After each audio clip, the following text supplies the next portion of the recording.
we need to let people know that you will not be allowed to make comments on this show unless you are subscribed.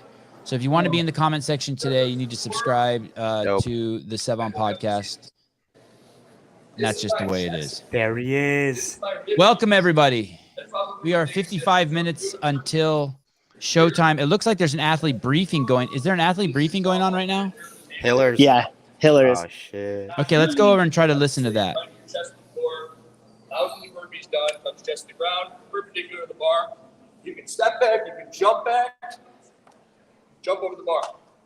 That's okay, that was weird, but I did jump. You can tell that I jumped.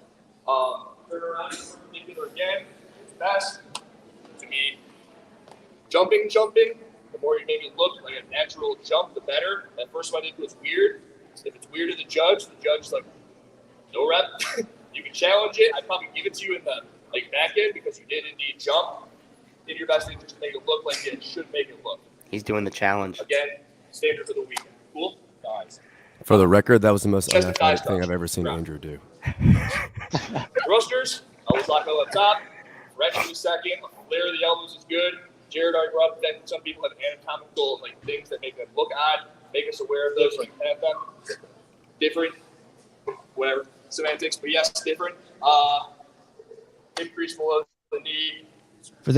For those of you just tuning in right now, we are at the Zelos Games. This is the event one, workout 1 of 4, being briefed by head judge Andrew Hiller.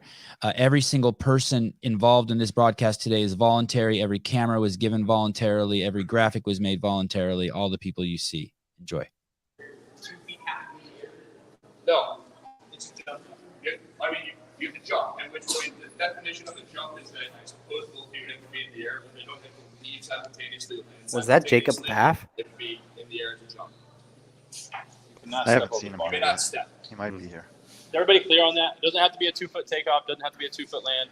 2 feet need to be in the air as you The go over the bar. verbiage for the whole world is The guy on the left of your screen is Jared Graybill. He's the owner and coordinator and organizer of the Zelos Games, and they are just briefing the athletes on the rules for workout 1, and they're just This is saying, workout hey, 2, you actually. cannot step over the bar. Sorry, Brian, go ahead. This is workout 2. They already did workout 1 brief, so they're just doing both briefings for the day right now. Okay. Do you remember which event was it in Europe where they allowed the athletes to step over the bar? That was so It's the final. I fucking think it was the dumb, final dude. for strength and depth. Fuck, Finale, that yeah. was so dumb. We'll ask you why here in a bit. penalized up to 6 seconds if they touch the bar and burpee and they don't go back over. So the 6 seconds that are given to the people online are because of that time that probably would have taken to redo the entire thing. Does that make sense? Yeah, I was wondering if you had to go to the other side. Yes, you do. Yes. So let's say your initial round, which is 5, you're doing your 5th burp or you're doing your 4th burp. You need to go back to the other side of the bar and repeat the entire burp. There's another question. Same question. Good question. The best question is the one everyone's got. Anything else? Did I miss anything? Judges? 1. Yes. Yes. Face the crowd. Face the crowd, face the camera. You guys tested like 4 people being on the ring, so the ring shake at all? I have not. The ring shake? The ring will shake a little bit. It'll shake more until it's like I that. can't hear the questions, unfortunately. I think he was asking about whether or not the rig would shake when everyone's doing muscle ups. Yes, it will shake, you fucking idiot. Have you ever done competition before? Of course the rig shakes. Sorry. Dude, that's my biggest pet peeve about briefings. So last, buddy. I don't know if you already said this too. Can you start the burpee on the other side? So you just finish? May not. James. Second question for James. That's 2. Start Deep breaths, Taylor. James isn't going to make it with only 1 challenge per day. That's James Sprague. Yes. Yeah. Yes. 21 questions, James. Where are you? No. I think we're good. No, we're not. Is there any like finish or it's No run and finish. What? Yeah. So when your workout's done, you're done. Again, because the overall spectrum is the world. No one has to run anywhere. Tomorrow's workout will end with a handstand walk to the finish, so that'll be the final race to the finish. It'll be a fun final event. Anybody have any other questions? You guys all good to go? If you do, come up to me sooner than later. Otherwise, you're free to warm up and snack and do whatever you need to do prior to the workout. Thank you guys for coming. Seven, Take did you that catch that pre-workout last dookie. bit? No, go ahead. What did they say, Brian? So that I think that the athletes were asking about the finish, like when does the workout end? And it's worth remembering that this is a live event, but it's part of a bigger competition that will take place online. And so a lot of the workouts don't necessarily have then you run across the finish line to finish them. The first workout is scored by muscle ups. The second workout is a time, but I think it's just the time when you end your last burpee. And he's saying you don't have to cross the line. So that might look a little different than some other live competitions, but it's just in the nature of the fact that it's actually an online competition. Well, yeah, I mean, think of it like an open workout. When you used to watch the people do the open workouts live, if they were ending on a bar facing burpee, they would finish their burpee. And then as soon as both feet hit the floor, they would call time, they would fall on the floor, and that would be their time. So same idea. JR, what do you think of Who is Hiller talking to? they've That's used Presley from Morning Chalk Up. All right. oh, the new talent. Look, that's your replacement, Brian. She was there before I left. All right, man. I've never so- seen her before. I got a question for you guys. What happens? So who's going to determine when the athlete's done? Is there a stopwatch on the field of play? I would imagine there's a main clock, and all the judges should have a stopwatch to use. Yeah, they have actually two big clocks on the floor. One of them is behind the rig. You'll probably be able to see that at times on the broadcast. And then the other one is offset to the corner in front of the athletes so that they can see either clock if they need to. The judges, of course, also have stopwatches to help with that. Are we going to have clocks visible on our stream? No, we will not. So well, no to what? No, we're not going to have a graphic clock, or no, we're not going to be able to see the clock in the field of play. Or Yes. Fuck. So There it back is. there, in That's this the clock. view, you can see the clock back there. Yeah. Perfect. Okay, that's good That, enough. and that's the official clock. And then there's one other one that's just trying to match up Awesome. with that one as close as possible. Beautiful. Dick Butter, I want to tell you, I appreciate your comment that the frame rate is voluntary. Also, as we progress down this path of doing broadcast using podcast software, we will acquire more and more upload speed to places we go, and we'll start figuring out the minimum requirements. And but I'm pretty excited about this. I also want to say that I can't ever remember seeing an athlete briefing ever allowed to be shown to the fans. And so already I think we're off on a tremendous start. It gives everyone a sneak peek on what it looks like. That's exactly what it looks like at the CrossFit Games in all the years that I saw it. The athletes sit on the bleachers. The head judge talks. In all the years I was there, it was Adrian Bosman. And then people ask questions, and Boz either answers them or tells them to shut the fuck up. Why do you think they don't show that? Because to me, if you're a fan, you want to know the rules of the game, right? Any thoughts on that, Brian? Why they don't show it? No, I mean, it's kind of the opposite of the rogue situation where we knew that we were going to be getting limited information and that even the athletes would be getting information late. And in some cases, the broadcast also didn't even have necessarily all the information about the parameters of the workout or some of the nuances of the rules. So we're going to try to do kind of the opposite. We're going to try to be as transparent as possible and fill you guys in on anything that might be unclear or unusual. And I don't see any negative drawback to that aside from opening yourself to criticism. But who the fuck is going to criticize you? Yeah, I don't know. It baffles me as to why this hasn't been done before. You know what I kind of view it as also is, do you know in boxing sometimes when the judge will go into the boxer's room and he'll give him the talk, and they'll let you see that, he'll be I mean, it's the talk all the boxers have heard 1,000 times, but they get it before every single fight. The referee goes in there and he says, no low blows. If you do this, if you do this, if you do this. And then he says, do you acknowledge that I told you all this? And the guy nods his head. I think it's great. I don't even see where there would be any criticism. I mean, of course, there's going to be just the standard criticism, like, hey, I don't like the clothes Boz is wearing. Yeah. But who gives a fuck about that?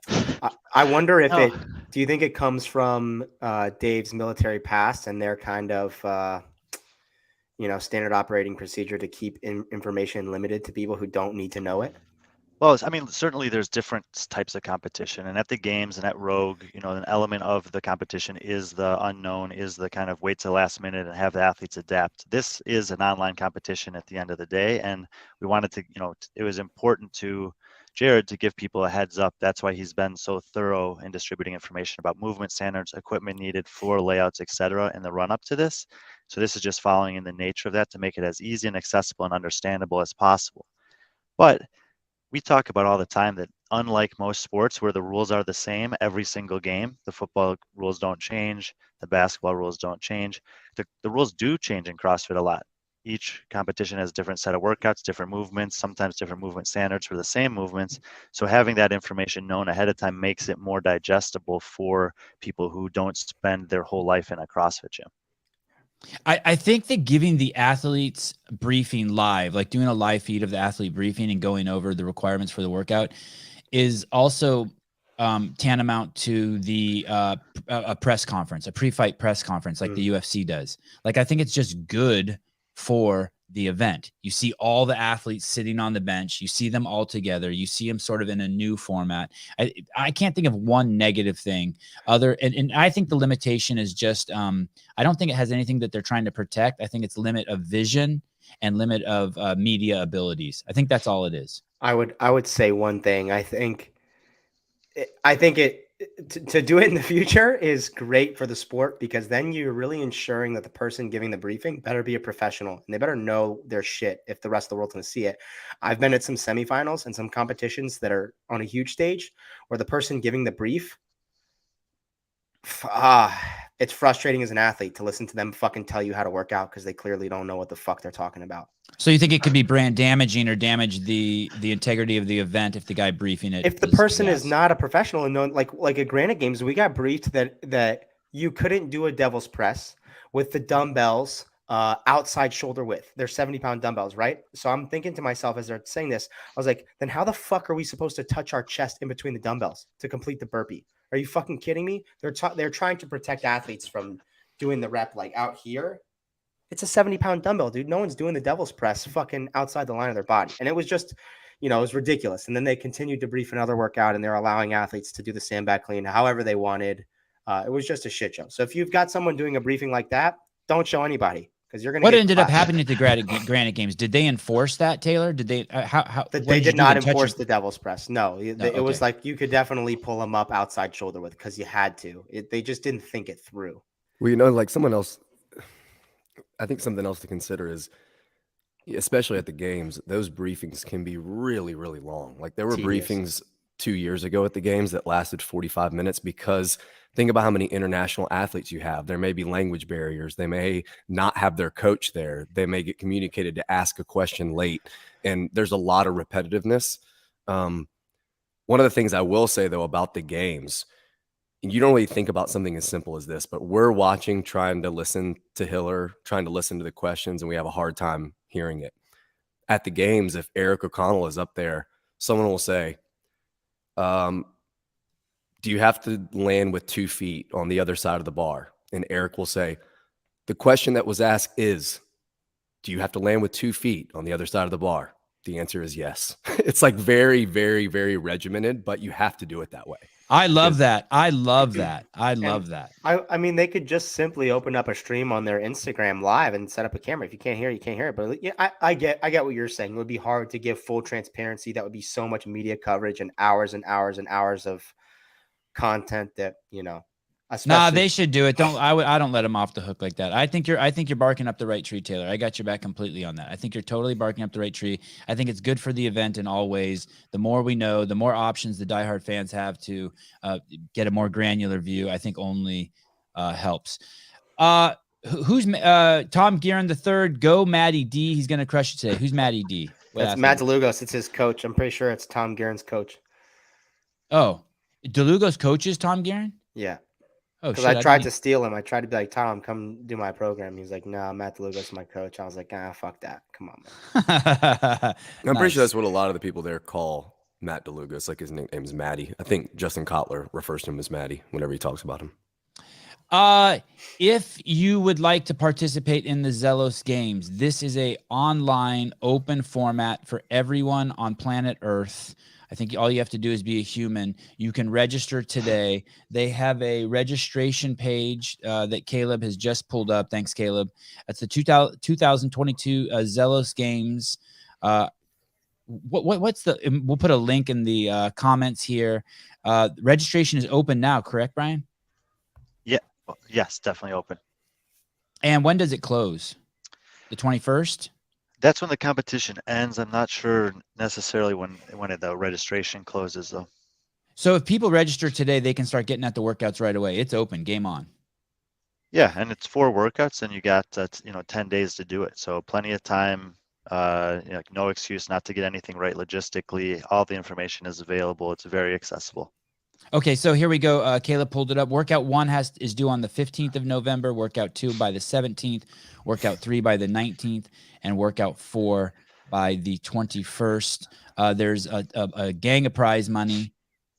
So we can assume the registration will close when workout 1 is due. Did you say a gang? Do you mean Gang. to say a gaggle? A gang, gaggle, whatever. Gang of Okay. money. Gang of money. 4,000 for first. Second is 3,000. So just so you know, this is a separate competition. I want to be super clear about this because it only took me 5 months to figure this out. This is a separate competition from the competition that's open to the world. Not separate, but included in, meaning that these people will win their own prize purse, but it's separate from this one. I think the winner here wins like $1,000 or something, and Jared was kind enough to fly all these cats out and participate in it. But this competition here, that with this prize money, you're seeing $4,000 for first place, paying all the way down to 10th. This is open to everybody, and this is the actual big competition. What we're doing today is 51% promotion. Well, in that regard, the live event is similar to an open announcement, just stretched out over 2 days, meaning that the scores the athletes put up here will count towards their online score. However, they also have the opportunity, if they wanted to go and redo any one of the workouts to improve their score. So you get a little bit of both. Yes, they have a separate opportunity to win money. I also think with some of the athletes we have here, particularly on the men's side, that you're going to see scores put up that will be a pretty good indicator of what some of the best times or weights are that are possible for anyone that's participating in this. I was going to ask JR earlier. JR, I'm not quite as familiar with how likely it is that rowers count differently. I know rowers have been used in the open several times. And I'm not sure to the degree that like one rower counts a little bit faster than another. But we did mention that, or at least, I mentioned on the show yesterday how we have one bike at my gym that counts so much differently. Do you know how reliable or unreliable rowing counting rates are from rower to rower? Yeah, I can say regardless if it's a PM3, a PM4, a PM5, I've never encountered a rower or any concept machine or combination of concept machines that count differently. Yeah, but have you encountered echo bikes that count differently? Yes. Yeah, so I wonder. This is something really small, and it seems kind of trivial, but people will do whatever they can to get an edge. Online competition. If you have a fan cover on an echo bike, it's going to count way faster. So is that in the rules? I don't think that they're we are not permitting Right. fan covers for the echo bike. We did There have you go. that conversation. Cool. And this is a big picture conversation, and the echo bike will be seen here in the first workout today. Yep. It's the first, they have the CrossFit has never programmed a bike that a standard bike for an open workout. It's something that we've talked about before, and I've kind of suggested that from CrossFit's perspective, with hundreds of thousands of participants around the world, that if they wanted to use a bike in an online competition, which I think that is definitely something they can do in an open and/or quarterfinal stage at some point, that they should make that announcement at least a year ahead of time, so that people can adapt if they need to. A year ago, I had said even 2 years ahead of time. If you want to use one for 2023, tell us in 2021. We want to make the open a little bit more broad, have some different options. You may also see in quarterfinals, you're going to have X bike, whatever bike it is, make a partnership like you did with Concept 2. If you want to use the biker, if you want to use the Echo bike, fine, so that people can prepare for that. But we think that, in this competition, we know that there probably will be some people, maybe a small number of people, that won't be able to do it because of the Echo bike, but I think that at this point they're pretty well accessible. Even if you don't Yep. have one at your gym, there's probably one close enough by that you can make it work. And so we're hoping that that's not a huge deterrent from people participating. Yeah, I mean, here's the deal. You know, you have, you know, we saw for quarterfinals. I think you said one of the Jukic brothers. There was only one gym with a GHD in Serbia. Like people will do what they need to do to get it done. I mean, there are gyms that only have a couple GHDs. There are gyms that don't have a ceiling that's 15 feet with a rope, so they have to find a gym with a rope that's 15 foot. Like people will. I think it's unfortunate that we put machines in a category by themselves. Like, oh, well, every gym doesn't have echo bikes or every gym doesn't have bikers or whatever, but it's $1,000. There are other forms of equipment that are almost as expensive and people adapt fine to that. So I don't see why a machine is a big deal. I love the Echo Bike. To preface, I'm not sitting here shitting on it. I just thought it was interesting. It introduces, you know, a bit of criticism that may happen, I think, but I think the important thing to note is any implement used in online competition is an opportunity for athletes to try to gain an unfair advantage. You look at like boxes used for burpee box jump overs in the open. You have fucking athletes using boxes that are like this narrow, not the standard 24-20. Well, they used to, and you know, we got a minimum. Emma Carey's video in 20. What was that? The burpee box jump over. 21 point. Go easy on Emma, boys. 21.2 was 17.1. It's not that it's right? Emma. It's an example. And Taylor's right. You know, people will look for the edge. We've seen people use smaller plates to try to have the jump less in a burpee. We've seen people do all kinds of things, put their jump rope right under a rower, right under a pull-up bar, whatever. But at least in preparation for this, we've accounted for as much of that as possible. So in the case of the box, we have mandated, as the Open does now, a minimum dimensions of the top of the box, which is 15 by 15.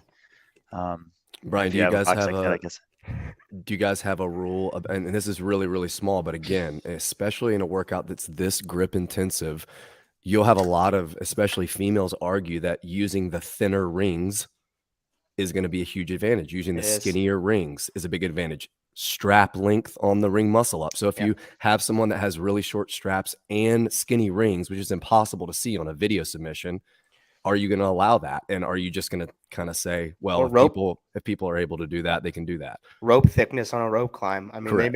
they make that distinction in the standards, but they don't ask you to measure rope diameter or circumference. Well, you know, it even seems more important than the rope circumference would be the texture. You get a brand new rope from Rogue, and your fingers can actually sink into, I don't know what it's called on a rope, but whatever. Threading. Yeah, the threading, versus a nylon rope, which is like fucking sliding down Crisco.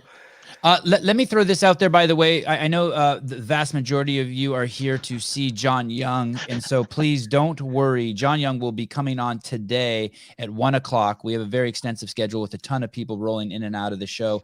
He'll be here from 1 o'clock to 4 o'clock today, so stay tuned. If those of you who are here strictly for John Young, I will not take offense if you want to tune out now and come back then. Also, Brian Spin is also in the rotation from the barbell spin. So don't worry if that's the Brian that you are concerned about. Okay. Why did you say, Taylor, earlier that it was Jacqueline Robinson? Thank you always. Why did you say that it was a step over is dumb? Why is a step over dumb? Stepping over the bar. Over the bar for a burpee. Could you imagine just watching? I mean, dude, we had that show when Strength and Depth was doing it, and even you said it just looked fucking ridiculous that we have the fittest athletes on earth walking over a barbell. It just looks so dumb. It's visual. And anytime you're stepping versus jumping, it's an easier movement. Your heart rate's not getting as high versus jumping and going fast, but it just looked dumb having the fittest athletes on earth walk over a barbell. Okay, give me 1 second here, guys. Let's see if we can talk to Matt Souza and see what's going on here. Souza, what's up? What are we looking at, brother? So this is the athlete warm-up area, and that is the gimbal having issues. Okay, there we go. Sorry about that. So this is the athlete warm-up area. We're about half hour out of the start time. So they're just warming up now. That's what this is. And that's Jared Stevens and Christine Colenbrander. And who's that on the right? That was Devin Kim. Yep, Alexis Johnson. Devin Kim. And are these the primary warm-up tools, the bike and the runner? Well, you got to think about what the workout is. So for this workout, there in the back, they have plenty of room to do mobility. They got some aerobic equipment. Off to the left, there's some boxes and some dumbbells from the practice of setup or the step ups. And then outside of the warm up area, there is an extra rig where they can practice some muscle ups. So you don't need a ton of equipment necessarily. No barbells really needed for this one. So yeah, that's what they got. Taylor, JR, Brian, why wouldn't if you're training for the CrossFit Games, let's say, and why wouldn't every single CrossFit Games athlete just enter this? Would four workouts derail your training? Like, why doesn't Jason Hopper just this week knock out these workouts and try to get the money? Well, it doesn't. It derails your training to the degree that if you're entering a competition to win, you want to do everything you can around this event to maximize your chance to win. So you're going to cut other training out. You're not maximizing your chance to sit atop the leaderboard if you're just throwing one of these events in with the rest of your training. So I think athletes that care about winning and want to be on top are thinking, okay, is this weekend worth me cutting the rest of my training out to make sure that I win each of these workouts, or that I give myself the best opportunity to win these workouts, versus is 4K worth those 2 days of full training, recovery, etc. And if I'm going to just throw this workout in on top of my training and look bad on the leaderboard, I probably don't feel like doing that. Sure. And that answer is going to be different for everyone. Some people may have not had the opportunities that they wanted this year competitively. So this is can be a great check-in for them. But if you've already done the games, if you've already done Rogue and you feel like you have a really good pulse on where your fitness is at compared to where you want it to be or your peers, then you're probably just getting into a training cycle right now, and it may not make that much sense. And I'm personally not of the opinion that doing a competition to take a pulse on your competitors and where your fitness is at, I don't believe in that. I believe you do a competition to prepare, to gain competitive experience, or to make money. I don't think Justin is doing the Rogue Invitational to take a pulse on his other competitors. I think he knows where his fitness is at relative to his capacity. I think most of the athletes there do. But I think at a smaller event with athletes who aren't as comfortable or confident in their fitness, you see a lot of that. So I don't think big athletes are thinking, this is an opportunity for me to take a pulse. I think they're either thinking, A, this is an opportunity for me to take home an easy $4,000, or B, it's not worth it because I don't need to know where I stack up against these athletes and I need these 2 full days of training. I mean, I think it's like that with most events, but the best athletes in the sport, I just don't agree with, okay, you're taking a pulse on your fitness. Personally. So you're saying it's not just the 4 workouts you're saying I was oversimplifying it. It's not just doing 4 workouts. Brian insinuated that it may take you out of some sort of current training cycle you're in. And what you're saying is that you would see the 4 workouts and you might start tweaking your training to maximize your ability and the movements that you see presented by the Zelos Games. To get the best score on these 4 workouts, you wouldn't do anything around them. You would just do these 4 workouts on these days, and you would probably maybe taper slightly going in. I think for some of the best athletes in the world, you probably take an extra rest day maybe, or a little bit lighter. So if you're competing Saturday, Sunday, a lot of these guys are probably training Saturday, Sunday, Monday, or Friday, Saturday, Sunday, rest Monday, etc. So they're probably taking maybe Wednesday light or Thursday off, Friday light, then competing Saturday, Sunday with no other training involved. And that's a week of training that you just kind of not threw away, but kind of threw away. If you are in the Las Vegas area and you would like to watch this competition live, it is at, I believe, a place called CrossFit Rhino. Is that true? Yeah. CrossFit Rhino or Camp Rhino, both of them will show up on a Google map or something like that. And can anyone come in? Yeah, there's spectator tickets available, but it's open to the public. Yeah, you just had to buy a ticket. Never mind, keep going. Event number 1 will start in 27 minutes. That's 10 a.m. Pacific Standard Time. We'll be covering the events live from here. You can register online. This is a worldwide competition. Anyone can join. Paper Street Coffee is also there, who's the sponsor of this show. If you go to Paper Street Coffee, you don't type out the word street. You just put in PAPERSTCOFFEE.com. Use Sevon as the code, and you get 20% off between now and Thanksgiving. check in with Brian. Let's check in with Souza. Oh, I'm having trouble with the names already. Everyone's names. How we looking, Matt? Good. We got more people warming up here as it gets closer. Obviously, more athletes will come in. I tried to upgrade for you guys, but it kept spinning the camera. I don't know if you saw that, so I had to pull it off the gimbal there. That's okay. You have a very steady hand. I know. And we're only seeing women warm up. That makes me assume that the women are going first. Yes, that's correct. And we even have other people or other women from later heats just slowly starting to get their heart rate elevated, move around on a couple machines, which is kind of a cool inside look. So a lot of people, you guys that are watching, I know a lot of questions are like, what do they do for warm-ups? What do the elite athletes do for warm-ups? And there you go. Now you get to see it. Hang out in some stretches for a while and chat, do some air squats, some skiers, some runs, some bike. Awesome. And here's Thank you. James with no shoes on. Look at him. Hey, no more. Tell him no more questions in the warm-up area. I haven't seen her in a month and a half, so it's a good day. I was waiting Nice. for her to get here to compete. So that hard part's over. Good. Stay That's his grounded, chick? brother. Is that his I chick? guess- Yeah, he hasn't Yeah, he seen told her me in yesterday months. she rarely has had a chance to see him compete. This may even be the first time that she's been there for a live competition. So he's, in some elements, is maybe like Chandler Smith was at the Road, getting a chance to compete in front of someone important to him for the first time. Yeah, if he fucks up and loses, she's gonna break up with him. For all the dads out there, I apologize for Brian comparing dads to girlfriends. I apologize. Talking Brian, about those could both be important people in someone's life. Brian, they could be important. You're right. Brian, can you tell us the format we're going to be looking at today? How this is going to play out before our eyes? Yes. So starting with the women, you're going to have 3 heats of 4. The heats have been kind of randomly distributed, so it's not necessarily the top 4 seeds coming in or anything like that. In some cases, there were some late withdrawals, and so the replacements just slotted in. So there's a random group of 4 athletes that will be competing in heat 1 for event 1. And then we'll have a rotating heat schedule. So they'll move to heat 2 and then heat 3. So everyone will get a chance to go first, second, and third over the course of the first 3 workouts. Today we have 2 workouts, and then after the women go, the men will go, and it'll continue like that throughout today. And is it going to move pretty fast?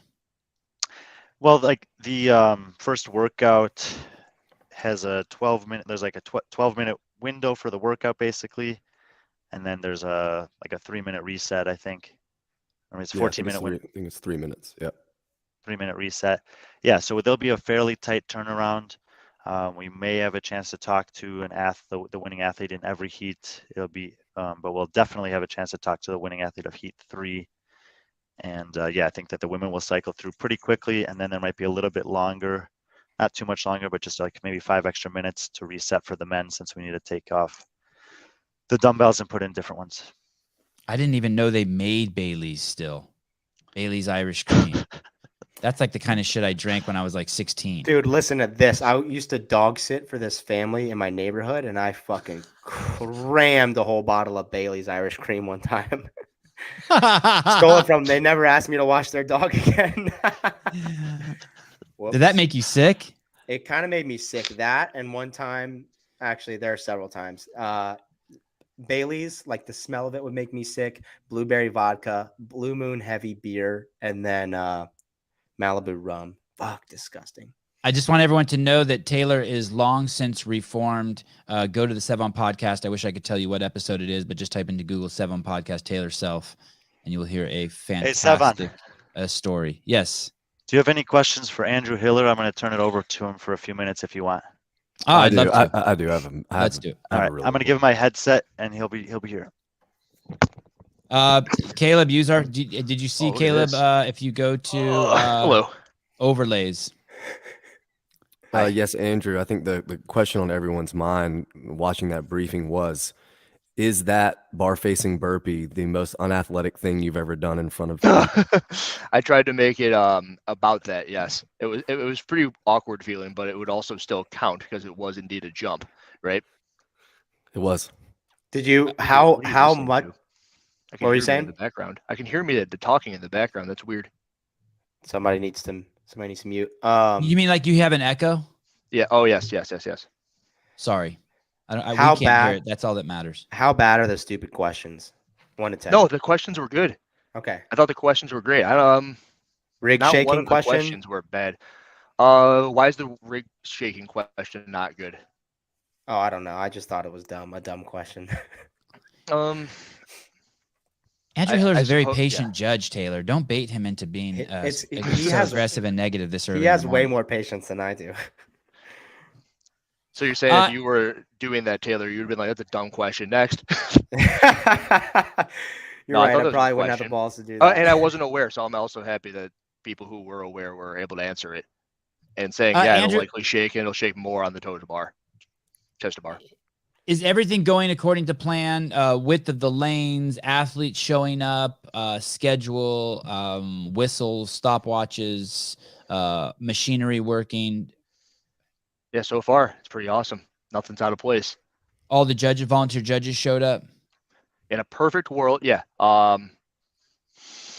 They got all the equipment. Yeah, there was a slight late shipping that I'm aware of, but it's here. It's good. Awesome. This will be 2 days today and 2 days tomorrow. And then what will happen? You guys will tally the scores, and this will be a using the Z score, and then you guys will crown the winner, just not of the entire event, but just of this I guess promotional piece, this demo piece. Correct. Is that how yeah. it works? So the order of operations there is the event will be over, and there will be possible situations where I've got to review the video, which I'm taking on the floor for possible challenges. That goes over to Tyler, who's doing the Z-score calculations. And there's from 99% sure on this, it's posted to the Instagram page via a graphic. It will not be available on like a competition corner.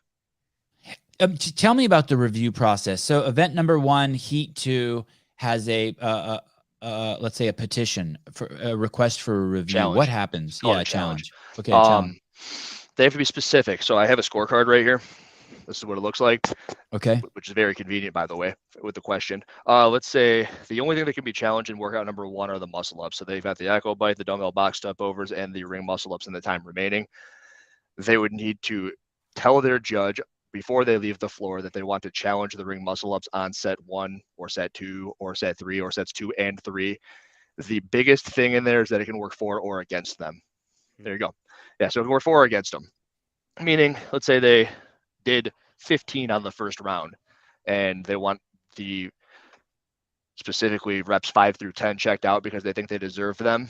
But as I'm reviewing them, I also deemed that reps 4 and 11 were no good because I was checking those ones out. They can lose repetitions as well. Wow. And why? Quick question: why are the echo bike and the step overs? I know they're not a part of the athlete's score, but what if an athlete like gets a no rep on a step over? They can't challenge that. If so the big thing and the best way to put this is, let's say that they have to start with their hands and their feet off of the echo bike on the pegs, or completely remove the athlete from the bike. The athlete will have on a 3, 2, 1 have the ability to start the bike. If they go early, they have a 2-second penalty assessed.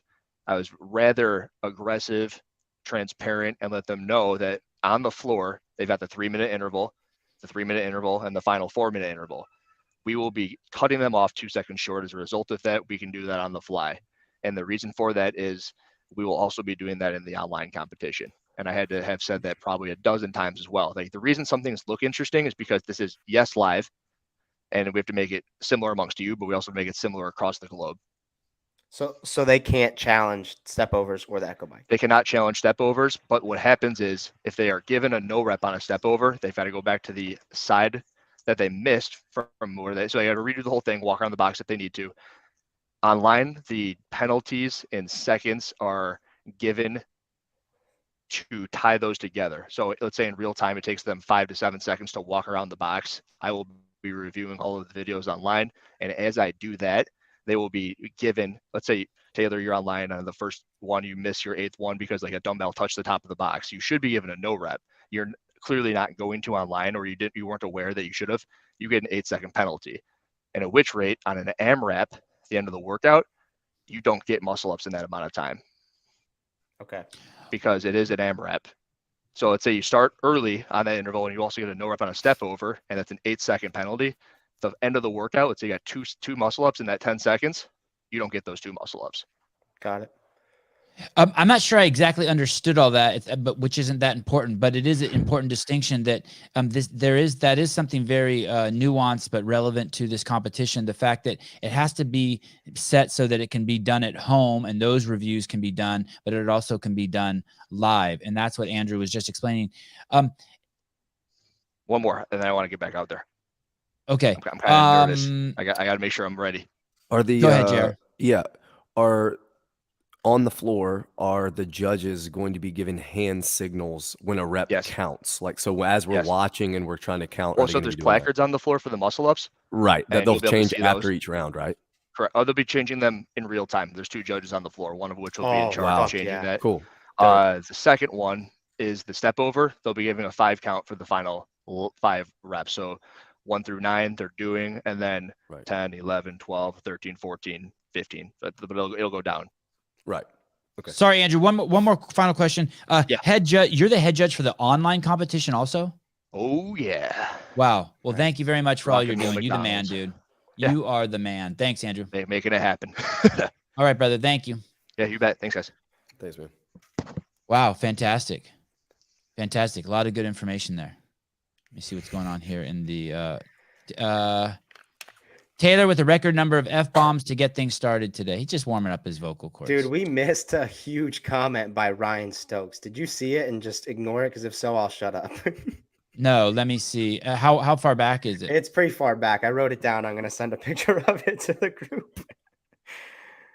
Let me see. I'm scrolling back. We are 14 minutes away from the start. Let's talk to Souza really quick here. Matthew Souza, does everything look like it's going on time and we are actually going to start in 14 minutes? Yeah, it does. We're still warming up in the athlete area. I've seen a couple athletes kind of come out and check out their lanes, but so far it seems like we're on track and on time. Okay, because our frame rate is so choppy, if you can hold the camera as still as possible, that would be great. Fortunately, our other 2 cameras do seem to have a much better frame rate than the portable one. Is that who is that the camera's pointed at now? They just look like an Atari game to us. They look all blocky. So that's Matt DeLugos, and then that's P. Bella. I'm not sure her last name. She's like the MC on the floor. Alrighty. Bella Martin. Oh, I did see that. I did see that comment, Taylor. Okay, thank you. Brian, can we pull up workout number 1, Caleb, and take a quick peek at it? Thank you, Souza. Okay, workout 1, 13 minutes from starting. It is in 3-minute intervals. You guys can see it on the screen now. Echo bike, dumbbell box step overs, and max ring muscle ups with the remaining time you have left. Strategies for this. I know we talked about it before. We're 13 minutes before go time. JR, Seven, Howell. can we or Caleb, Please. before we do the strategy, can we scroll down to the second page on this document? Just for those that are listening at home. So for this particular workout, we've come up with 2 different floor diagrams that are acceptable to use. As you see, the distances between the implements are the same, but we recognize that not everyone has the setup that you'll see on the floor today. So the athletes will be doing example 1, where they'll be progressing forward from bike to box to rings. But if you're doing it at home, there is an alternative option. So make sure that you check that out so you can get it right either way. And even with camera placement. That's yes, we have recommended camera placements. We recommend using something like a WOD-proof app, who is a sponsor of this event, but also provides a lot of the stuff that makes it really easy to do the online video recording and submitting. All righty. Sevon, do you think you could get to the rings in 3 minutes? I'd have to lower box. It's a very high step for him. I have to look at it. I want to just say yes, but I have no idea. I have Did you do 26 calories on the Echo bike and then 14 dumbbell box step overs with the 50s in 3 minutes? 26 calories on the Echo bike would probably take me 2 minutes. So you're fucked. It would be very aggressive. I should try it and see if I can just get 1 ring muscle up every time. What's the scaled version of this look like? Is there a scaled version, Brian? I think there there's are a master's version. There are different versions per division. They do vary the number of Echo bike calories, the weight and height of the boxes, And then for other, and then the gymnastic skill changes as you get into some different divisions as well. Okay, so 50, I guess there is a 50 to 54 year old standard. Matt O'Keefe in the house. What's up, brother? Good to see you. And thank you for the belief. I don't know if I can. It's 2 70-pound dumbbells. I don't know if I can step over that box carrying 2 70-pound dumbbells without like something like part of my spine firing out It's across. 50-pound dumbbells. 50-pound dumbbells. And Brian, 50 on the pounds. score sheet during the rest interval, when it says record cows, that should just say record muscle ups, correct? Oh, So what that means is that you, if in the movement descriptions and standards for this workout, you have to document with like you have to show your camera to the bike, I show see. the calories that you've accumulated in the first interval, and then Gotcha. also show the reset so that it's on 0 when you start. And That's if cool. and if you're doing the workout online, make sure that you do that, because failure to do that results in an invalid video, meaning that you get basically a dash or a 0 for that workout. Brian, I have a question.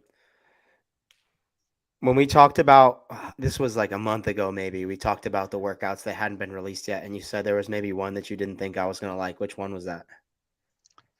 Oh, come on. Well, we'll get to that later on. It wasn't this one. Good. It wasn't this one. Nice. And did you say he wouldn't like it because of the way it was laid out, or because he would do shit at it? I don't know. I don't know what he meant by that. I wouldn't do shit at any I guess what I I meant was that compared to the other 3, I thought he would think it was the weakest of the 4.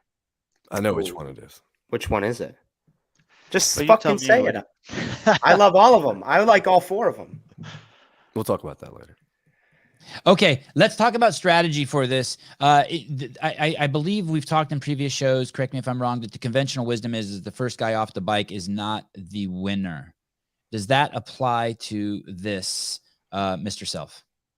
I think so. I'm not sure that we're going to see any athletes that are, I mean, gosh, you're probably going to see some guys do something not smart on the bike. I want to give them the benefit of the doubt and say most people are going to have a good head on their shoulders, but getting off the bike, I think in anything under 50 seconds is not setting yourself up for success in this workout. I think you need to probably allocate a minute for the bike, about 40 seconds for the step overs. And I don't know that most of these athletes are going to have the capacity on the rings to really utilize a full minute 20 on the rings.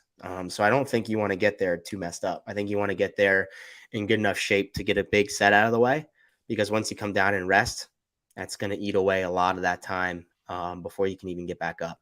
Caleb, can you scroll down just a little bit so we can get the whole workout in? That top part is just cut off. Nope, sorry, the other way, so that we can see the whole workout. It's tempting to, in a workout that has built-in rest, to not go all the way up until the 3-minute cap each time. So you jump up on the rings, you do a set of 10, you come down, you have 15 seconds left. Do I want to jump back up and just get 2 more? Is it going to matter that much with my recovery, or do I want to get that extra 15 seconds of rest before the next bike? So that might be something to keep an eye on too. I think so. Someone's asking in the comments RPMs to get 26 cals in a minute. I believe it's between 80 and 83, maybe 82 and 84, something around there. I look at watts, and I would think about 600 watts. Yeah, I think your RPM estimation is about right. Do you agree? What are your thoughts on this, Brian, about first guy off the bike is definitely not the guy to watch as the winner? First guy off the bike in round 1, yeah, probably not. If you notice that something's changing, like there's a guy who is kind of cruising in round 1, cruising in round 2, and then makes an aggressive move in round 3, maybe a little different at that point if he's feeling really good or something. But yeah, I don't like we've talked about. You're probably not winning this one on the bike. You definitely can screw it up.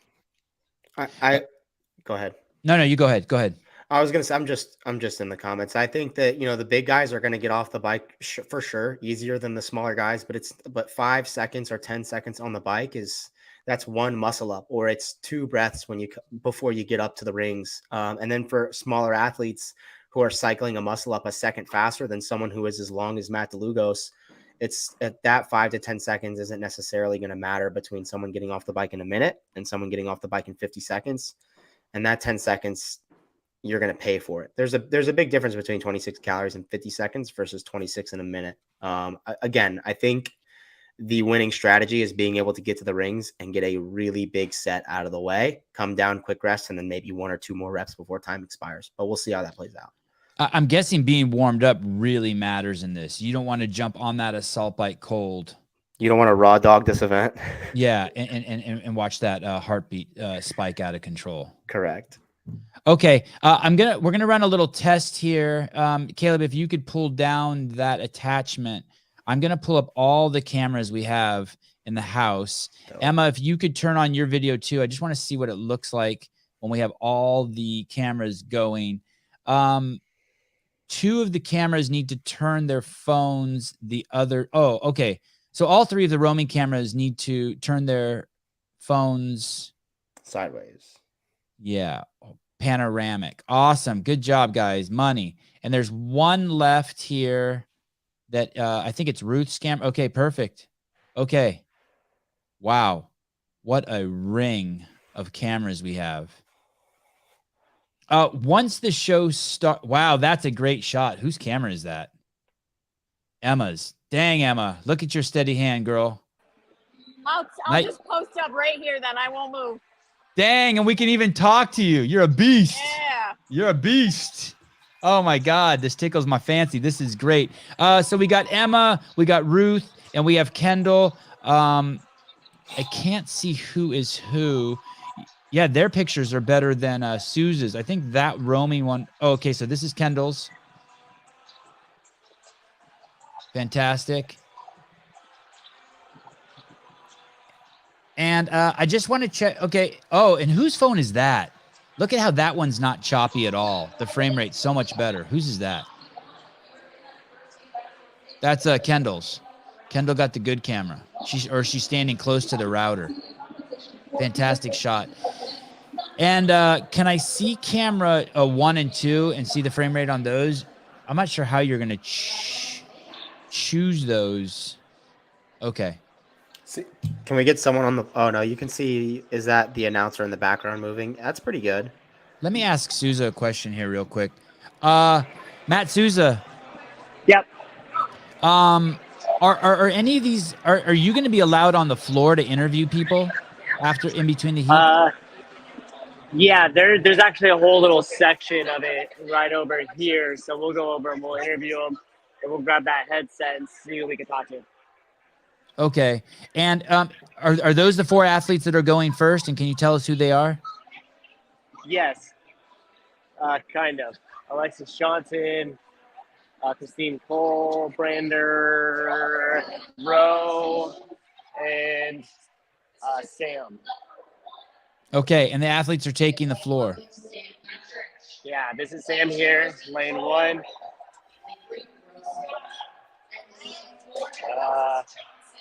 They're switch lanes. Okay. Cole, Brander, Rose Scott, and then Alexis Johnson is in lane 4 here. Okay. Caleb, can you pull up camera 1 or camera 2 so we can see if? Okay. So we do got a really bad stutter. We got a lot of frame rates dropping. I'm gonna see what happens if I remove 2 of the cameras, if that helps with the frame rate. Did that help a little bit? Let's see if I remove Souza too. If that helps. Okay, and Souza, camera 2, we can't control the audio. Someone's muted, and camera 1. We need to be able to control those from where we're at, please. We're 2 minutes away. It looks like one of the girls has already gotten on the bike. In lane, is that lane 1, the one closest to us? No, that's lane 4. So in the pink sports bra is Alexis Johnson. Lane 3 to the left of her is Rose Scott in the black sports bra. In the neon shorts on the left of that is Christine Kohlenbrander. And on the far side of the screen from here is lane 1, which is Samantha Petrick. Okay, sorry, I just switched that camera angle. It really does look like, is this, whose camera is this? Ruth's. Ruth's camera looks great. The least stutter, is that correct? Okay, thank you. Just a note there, we saw Alexis Johnson with the dumbbells. So the dumbbells need to start and end on the box.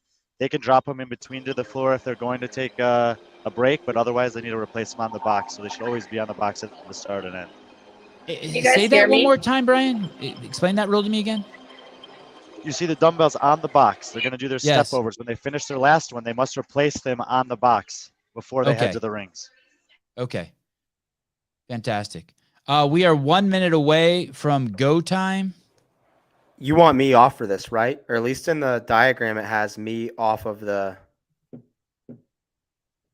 I think you're welcome to stay. All right, I just got to make some food. Do what you got to do, buddy. Do what you got to do.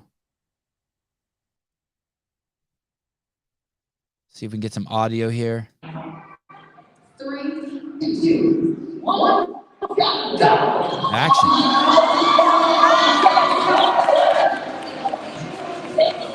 Ryan, can you tell us who's who one more time? Yeah, closest to the screen is Alexis Johnson, pink sports bra. Next in the black sports bra is Rose Scott. And the neon shorts is Christine Kohlenbrander. And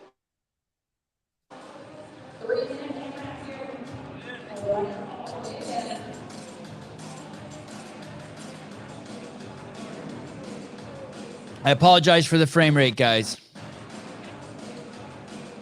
See if you can give you a different camera angle here with.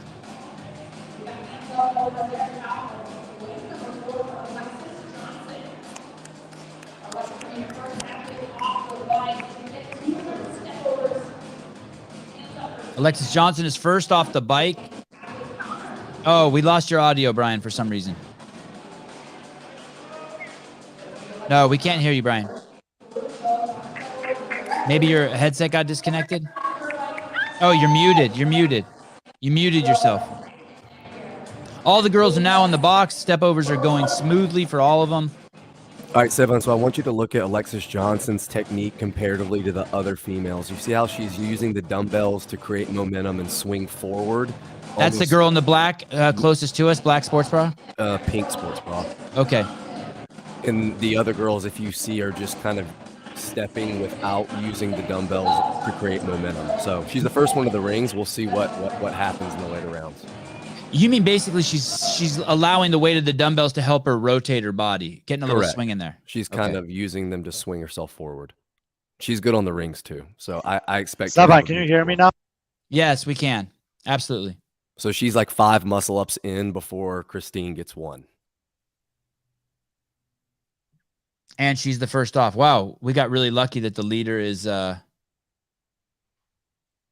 closest to us. Yeah, but to Taylor's point, let's see how long Roe stays on the rings. It looks like she's going for a pretty big set. She hasn't come off yet. And which one's Roe? She's, I think, in between Alexis and Christine. What color shorts? She's the one jumping up to the rings now in the black sports bra. Okay. And she's the one who had that video go viral where the weight, she tipped over with the weight, correct? Yeah, I think so. Is she locking out at the top, Roe? Yeah, she is. She actually looks like she's locking out on top of the rings really well. Her shoulders are way forward in front of the rings when she locks out.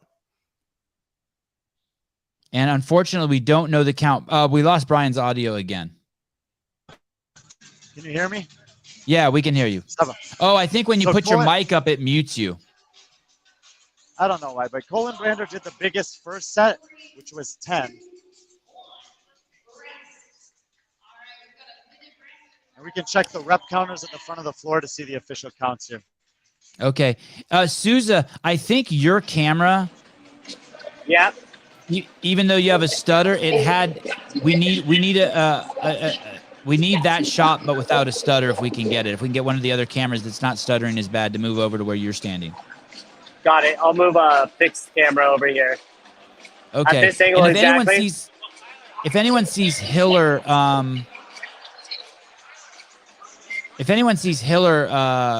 arguing with any of the athletes, make sure you run over and capture that audio. Well, they may not be able to get to the floor, but he's out on the floor right now talking to some of the judges, just making sure that they're following the standards as he wants.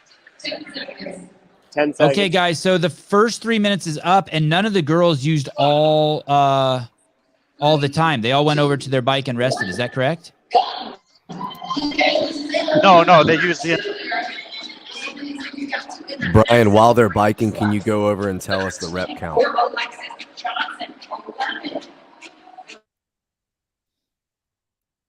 We lost Brian again.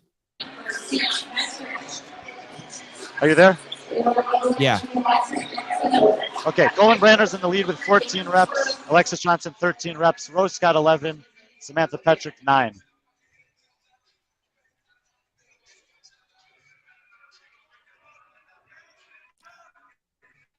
And once again, closest to us in the pink is Alexis Johnson, then Rowe, then Christine Kohlenbrander in the yellow shorts.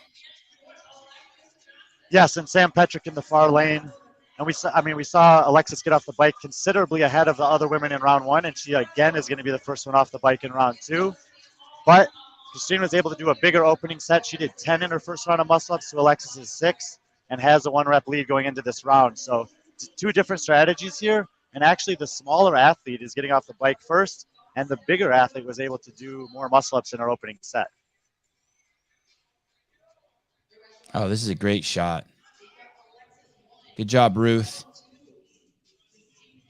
This is our best shot of the day. Now, I nominate this as the best shot of the day so far. Look how low Rowe stays on the box and reverse pivots. That's really, it's so much different than everyone else. She's Thoughts killing on why it. other athletes wouldn't do that? It would seem to really put a lot of strain on the quads coming off that bike to do that, and the hip flexors, but Yeah, I mean, it's pretty impressive to watch, but I don't know if it's the easiest thing to do. right. So I really think it can't be overstated in this workout, the extra minute of work that you get on interval 3. I think with 2 minutes on the rings, if you're not gassed on the third interval and you're still doing the first 2 implements in a minute each, that's huge for someone that's good on the rings. So Alexis was first to the rings again here, but she only has a 2 muscle-up lead in this round, where she had gotten 5 in round 1 before any other athlete had started. Sam Petrick was actually second on the rings, and she needs to make a bit of a comeback here. She was in 4th place after the first round. But again, Christine's third on the rings, but we'll see if she gets the biggest opening set here to start round 2. That's 4 right there. Hey, I noticed Alexis was having trouble on the lockout. That could be really, really bad news. She's already looking like she's having like tricep fatigue. Did you see that? Hiller just came over and told the judge in one of the lanes something to look out for. Whose lane? Did you see? No, I couldn't tell. Yeah, Alexis is down to singles here. They got about 10 seconds left in this interval. It looks like she's going to try to go up for at least 1 more rep. Great camera choices, Caleb. Good job, buddy. And Sevan, to your question, 3 of the 4 athletes worked right up to the last second there. Only Sam Petrick was not working when the interval ended. After 2 rounds, Christine Kohlenbrander has 23 muscle-ups. Alexis Johnson, 20. Rose Scott, 17. Sam Petrick, 16. 23, 20, 17, 16. Who had 16? Sam Petrick. Do you think that that's a strategy, or she's hurting? No. Really, all of their execution through 2 rounds was kind of what we expected. So if you look at Christine, she managed to get 14 in round 1. She dropped down to getting 9 in this round. And I think it'll tick back up above 9 in round 3 with the extra minute, like JR was talking. So in Sam's case, she did 9, then 7. I would expect her to get somewhere between 8 and 11 in this round. Great camera work, whoever this is. Ruth, good job, Ruth. You're killing it. Absolutely fantastic. Thank you. So this is the start of the final interval for Heat 1, and they will have an extra minute, 4 minutes of work, the same buy-in on the bike in the box, and an extra minute for muscle-ups at the end. And they have a 1 minute rest in between rounds. That's the part I was forgetting about. Yeah. So they work for 3, rest for 1, work for 3, rest for 1, and now they're working for 4. Okay. So if Christine, with the extra minute, can duplicate what she got on the first interval, she would go 14, 14, and 9, which would give her a total of 37. And we thought a really good score would be about 40. So let's see if she can get close to that. And when this workout was tested, didn't we hear a rumor that the lady who tested it got 40? Yes. Okay. JR just dropped new Crucible Crash CrossFit merch, and it's dope as fuck. Go buy some. Nate Williams. So again, Alexis Johnson has the hand up first in lane number 4, with the other women seeming to be 2 to 3 calories behind. Alexis Johnson is the one in pink. Correct. So she's about to get off the bike first for the 3rd out of 3 intervals. And we were talking about in the pregame, is this going to be a strategy that pays off? Right now, she's in 2nd place in this heat, But, Colin Brander, who has, she's off the bike here, and Alexis hasn't even done a rep yet. So they're basically the advantage on the bike didn't matter there. And Alexis and Rowe, their body language is significantly different than Christine Kohlenbrander's. Christine Kohlenbrander looks much more together. It's almost like Alexis and Rowe are dragging themselves. And Rowe has changed her technique from doing what she did in the first couple rounds. Oh, and we have our first person setting the dumbbells down. We haven't seen that, right? No, first time, and this is probably just a grip thing. But, who knows? Maybe she's feeling in the quads or hip flexors doing that technique, but I'm guessing it's probably grip. And now we have a second athlete who's setting dumbbells down. So we've had Rowe and Alexis Johnson both take a break in the middle of these interval sprints. The other two athletes, Christine Kohlenbrander and Samantha Petrick, have not put their dumbbells down. And Christine Kohlenbrander, it pays off. It looks like she's got the greater metabolic capacity. She's straight to the rings. Oh, now Alexis Johnson. No, Alexis and her started and finished at the same time. So even with that little break, Alexis's cadence on the box was the same. She's gotten 2 muscle-ups in now, and so she's only 1 muscle-up behind overall. But now Christine's going to start in on a set and pull ahead again. In the other end of the spectrum, Sam Petrick is now ahead of Rose Scott, who had to take that break on the box. So she's already passed her by in terms of total reps. So we got 2 different battles going on here, Christine versus Alexis for the heat lead. But these battles in the lower half will matter, and we'll talk about that more throughout the day with the Z-score. Do you have any idea what their scores are right now? Muscle-up scores? Is Christine? So Christine's got 28, I believe, right now. She's at 28. It looks like Alexis is at 25 or 6. And is Christine Kohlenbrander the only games athlete out there on the floor? Only individual games athlete in this heat. Alexis Johnson did compete at the games this year on a team. She's behind by 3 muscle-ups right now, so it's 30-27 right now. Yeah, Alexis has competed individually at the games before. Correct. Oh, she has. Okay. And Kohlenbrander's done it twice? No, this was she's competed on a team as well, but this is her first year as an individual. And now you can see how fatigued they are just by even their dismounts off the rings. Even getting off the rings looks strenuous. 15 seconds to go. So this is the time where you'd hope that they would jump up there and try to get a couple more. Kohlenbrander's at 32. Johnson is at 30. Johnson is trying to lock out 31. Kohlenbrander going to try to sneak one more in here. I don't know if she's going to get it. I don't know if they gave her that one or not. But she either had 32 or 33 to Alexis's 31. So we have to check with the judge to see. But 32 or 33 will be the lead. Fantastic.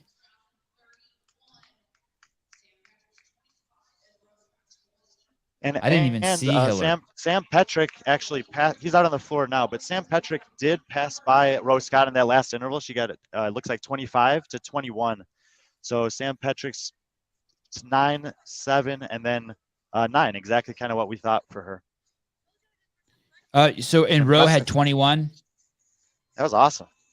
Yeah. Where were you guys seeing the scores? Could you see them on the cameras? I was just counting. Wow. Yeah, they have the counter on the floor there. And they have, for this workout, we're utilizing basically all the judges we have. So there's one judge that's in charge of the bike and the counters, and then there's another one that's in charge of the box and the ring. So Christine was 14, 9, 11. So hold on a second. Let's see if we can piggyback here. Sorry, JR. Zelos games, how's it feel? Feels good to have the first one done. Still nerve wracking going first for the first event, but it's good to win it. Christine Kohlenbrander being interviewed by Lauren Khalil of the Morning Chalk Up. Was the score, did you beat it? Beat it. Yep. By 3 records. Maybe 2. Christine just said she beat her score when she tested the workout by 3 reps. Placing yourself on the box overs, but then always making muscle ups first. The box overs, you can like hit your rep a little bit. The muscle ups, you just kind of feel it out. You kind of have to like play with the bike.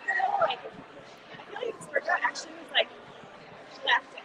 Like if you So she's basically saying she modulated the intensity basically at the bike. That was where she tried to adjust intensity, and it sounds like the other 2 movements, she just went for it. Was it hard to get out of that muscle memory of wanting to like start every time? A little bit, like getting out of bike, I was like trying to do it definitely. All right, one done. Congratulations on the first win. Thank you. Good adjustment on the audio, Caleb. Thank you. Christine Kohlenbrander looking like an absolute superwoman, like the greatest woman who ever walked the planet after that workout. Holy cow. Amazing. Hey, how much of that were you guys able to hear? Once Caleb adjusted the audio, we had the wrong audio fix, but we could hear a little bit better. Not great. If you could get closer, but great work. Still great work, Souza. Okay, all right. All right.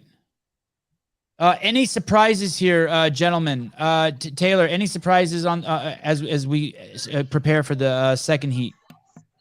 No, I think it looked to shake out kind of the way we expected. I'm not sure who the best in the field at muscle ups is. I know Christine's pretty good at them, but we will see. I think 34 is beatable. I think there are going to be maybe one or two females that beat that. JR, when you see with the second heat, when they watch that, what do you think that they learned, if anything, or have they tested this enough already to have learned what they need to learn? I mean, in Christine's case, that you probably need to go ahead and take advantage of the first interval while you're fresh and go for a big set.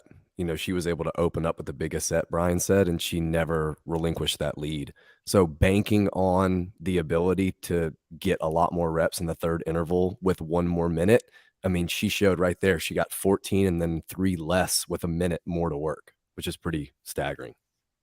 Okay, let's see what's going on here with Brian Friend. Is this Brian's camera right here? Yeah. No, not Brian. You were just talking to Alexis Johnson. What did you learn there, brother?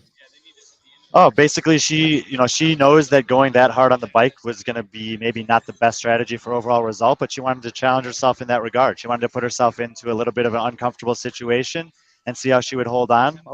Overall, she's pretty happy with it.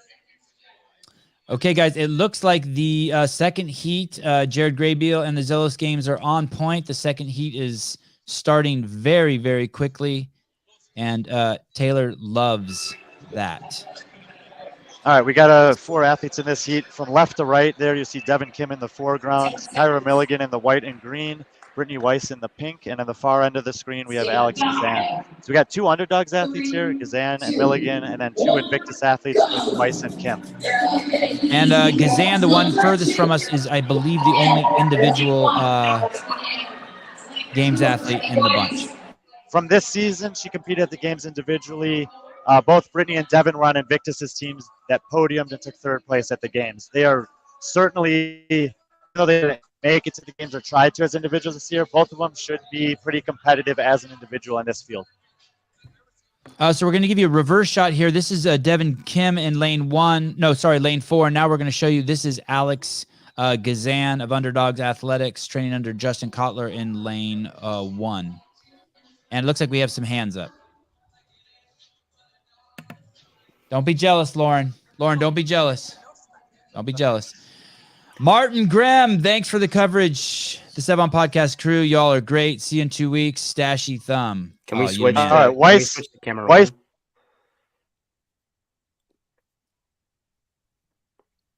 Brian, we lost you. Brian, we lost you. We lost your audio, buddy. Is it back? Yes. Here we Okay. go. Brittany Weiss was to the box first. Kyra Milligan was about a rep behind her, and Devin Kim was a rep behind that. Alex Gazan took. Oh, we lost you again, Brian. We lost you again. No, we lost Brian. While Brian fixes his audio, I want to tell you closest to us in the shot is Devin Kim, then Kyra Milligan, then Brittany, and then Gazan. And it looks like Devin Kim and Brittany are both to the rings, followed by Kyra. Brittany Weiss first up to the rings, then Devin Kim. Alex Gazan is now up, and finally Kyra Milligan. So Kyra and Alex both catching pretty high on the rings. Is that a good thing? I mean, in a workout like this, look how high Kyra's still catching in the white. I'm not a fan of the high catch. If you know your ring dip is going to be a limiter, if you're able to catch higher, it usually helps. It does tax the grip a little bit more because you usually have to have a little bit more powerful kip to do that. And I think when you catch that high, you're holding tension in a mid-range dip versus when you catch on top of the shoulders, you can kind of relax there.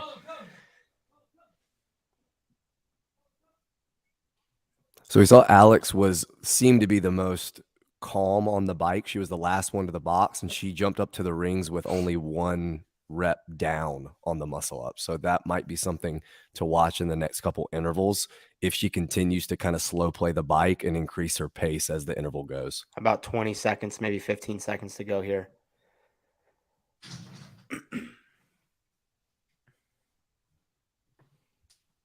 Yeah, Alex Kazan's muscle ups look good. Oh, that's a nice shot. 2, 1, done. When these cameras work, this is good. When we got the bandwidth. Well, oh, how did we lose Brian? What's going on with Brian? Can we see if we can get the scorecards or the? Oh, your audio is all jacked up now. What happened to your headset, Brian? Okay, we can't hear you. Can we get a peek of the muscle up counters? Caleb, I pulled Brian off until he gets set. 16 for Kazan. Wow. 13 for Brittany Wise. Can we go right? Oh, this is great. You're actually talking to the camera operator? I don't know if they can hear it. Probably. Okay. 16, 13. Can we get another look at some of those other cards? I would guess Kyra's somewhere in the 13. Nice. Nice. There we go. 12. And then 13. Yeah. Alex Kazan knocked that out of the park. So again, last one off the bike, last one off the box, and then she gets 3 more muscle ups in that. Here we go. I mean, a lot of these women got off the bike in under a minute, which I just don't think is smart. You're going to have such a big rest after your first set of ring muscle ups, especially when you jack your heart rate up that high. It just doesn't make sense to try to bank seconds on the bike versus getting a couple more reps on the muscle ups, being a little fresher. Alex Kazan knew that and is in the lead. We'll see if she can hold on to it. So you're saying she got last off the bike, but she got 16 muscle ups. Yeah, and if we're able to keep this camera angle, watch her footwork on the box step overs. It's a split second where both feet are on top of the box at the same time. She's really able to get on and off the box fast. There we go. Here's Brittany Wise. These ladies crushing the bike again. It's just not. To me, it doesn't seem like it's paying off for them. So again, last one with hand in the air. Brian, can you hear us? Yeah, I'm able to hear you. Oh, we can't hear you though. Michael Banyan. Now more people will have greater respect for the games broadcast. Keep up the good work. It's not easy. All right, so let's see if she uses that same really quick step. Yep. So both feet may not even be on the box at the same time ever. She looks like she crosses over and then that other foot is coming off the box almost simultaneously. Her footwork is way faster than everyone else's. Who are you talking about? The girl in the pink here? No, purple and green. Kazan. Oh, Is that okay. green? Sorry. Yeah. Trying to figure out what's going on here with Brian. Kyra Milligan's already taken a break on the dumbbells. That's not a winning strategy, Cotton.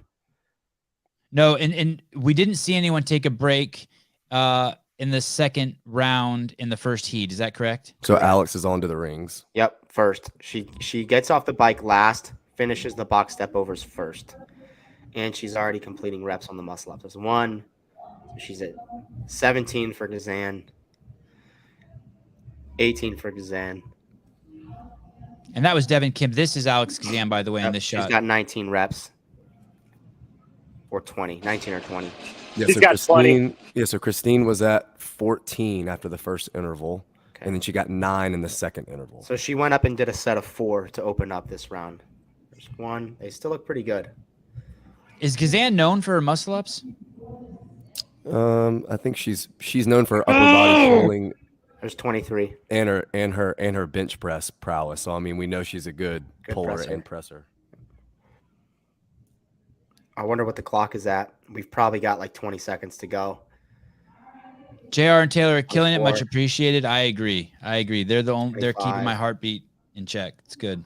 Oh, 26. So she got 10 reps on round 2.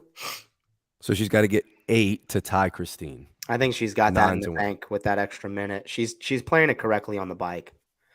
It's pretty evident, at least in this heat, she's the smartest of the other 3 competitors, of the 4 of them, strategy-wise, just knowing herself, knowing her body. Damn, the smartest. I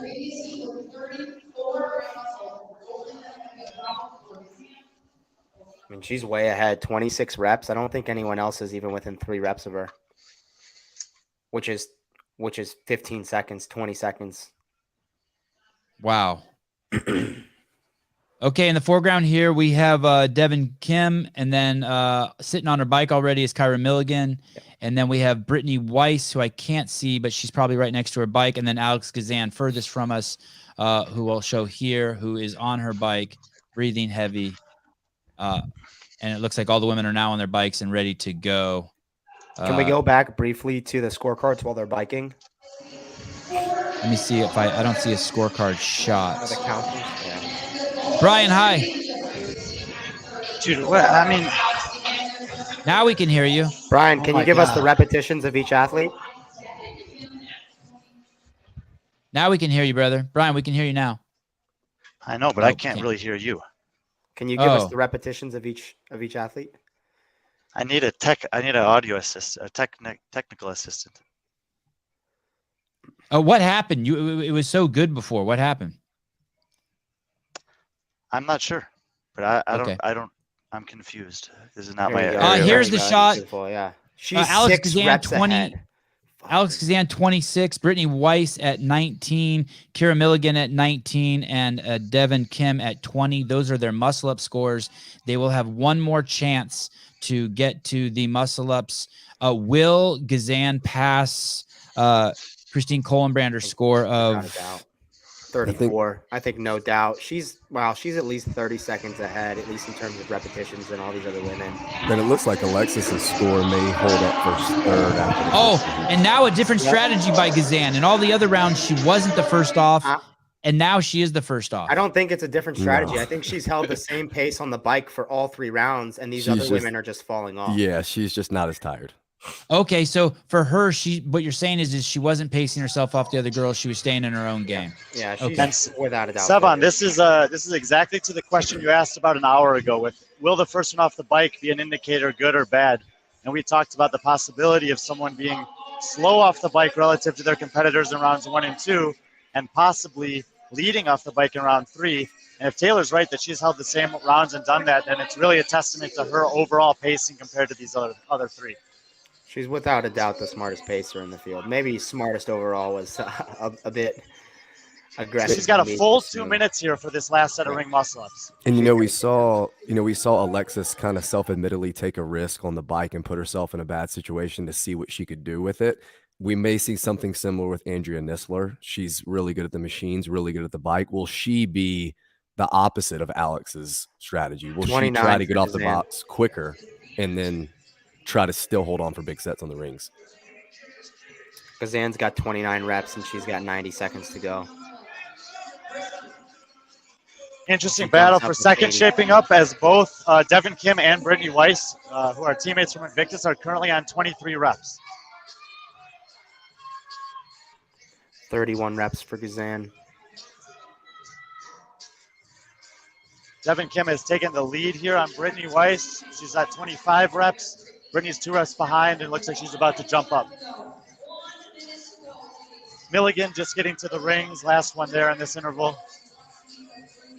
Gazan just took a 15-second rest. So just to put that in perspective, how much these athletes are resting when they jump down from the rings, she just got 2 reps. 15-second rest to get 2 reps. There's a double. And so you think, like, are you going to go to singles or are you going to start? There you go. That's a pretty quick break. She's at 33. And interestingly enough, that was the 15 seconds you were talking about that someone would need to catch her too, Taylor. That's 34. Here we go. She fails rep 35. So she's tied with Kohlenbrander. She's got 20 seconds to go. So she may get a rep. I think she'll get 2. I think she's and going to get Weiss and Kim are both on 29 reps here with 15 seconds to go. Here we go. She's got 10 seconds. You see the clock there in the center, people. We have 5 seconds left. All the girls still in the rings. Gazan just got down. 35 reps for. Yeah, so that was real. This is what we had talked about. Knowing the score from the heat before can matter. Obviously, Alex was hitting the wall there on the muscle-ups, but she got 1 more rep than she needed. And in the meantime, all the other 3 ladies actually were able to make a push that will probably affect their overall result. Even though Cairo is slow getting to the rings, she got a pretty decent chunk in there to finish with 26, which keeps her in the conversation in terms of like the big grouping that we might expect. Alexis was 31, Brian, from the previous heat. Yeah, so Devin was able to match that, and Brittany was one behind with 30 reps. Who's 26 reps? Kyra? Yeah, even though she got to the box or the rings a little bit slow, she reeled off a good chunk of muscle ups there at the end to not fall too far behind. I don't know. I think in a workout like this with Z-score, to me, 4 reps in this workout is a massive gap. Would you not agree? No, I'm saying that relative to the bottom 2 athletes from the first heat, she keeps herself in that conversation instead of falling behind. Like, we're going to probably have groupings of athletes, like you said. We got the 35 and 34. We have 3 girls hovering around 30, and we have 3 girls hovering around that 26 mark. If she'd only gotten 23 or 24, she's probably in the bottom 3 on her own, and she's really would take a much bigger penalty in terms of score. 35 for Gazan, 34 for Christine Kohlenbrander in second place. Do we is there a tie for third? I think so. 31 and 31, and then 30 for Brittany right behind that. All righty. Let me see if we can see what's going on with Souza here while we prepare for the final heat. Matt. Yes. How are things going? It's going good. I think, is my camera still stuttering, or did I fix that? It looked much better. It looks Okay. much better. Let's see if we can steal Lauren's interview again.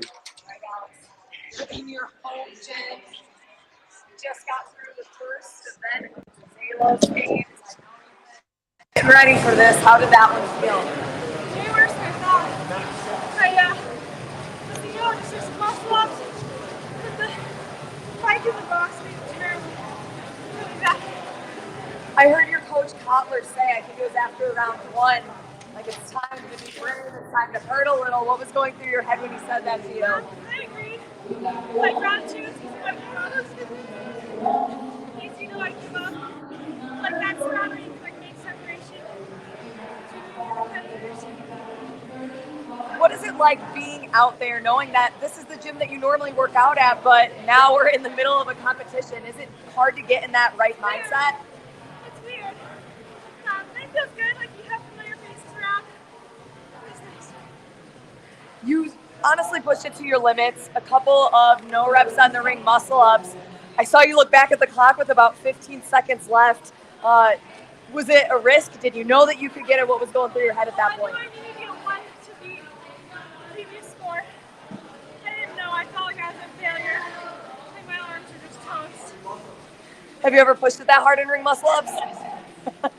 So you know what it feels like. Yes, ma'am. All right, congratulations. Thank you. Sorry for my...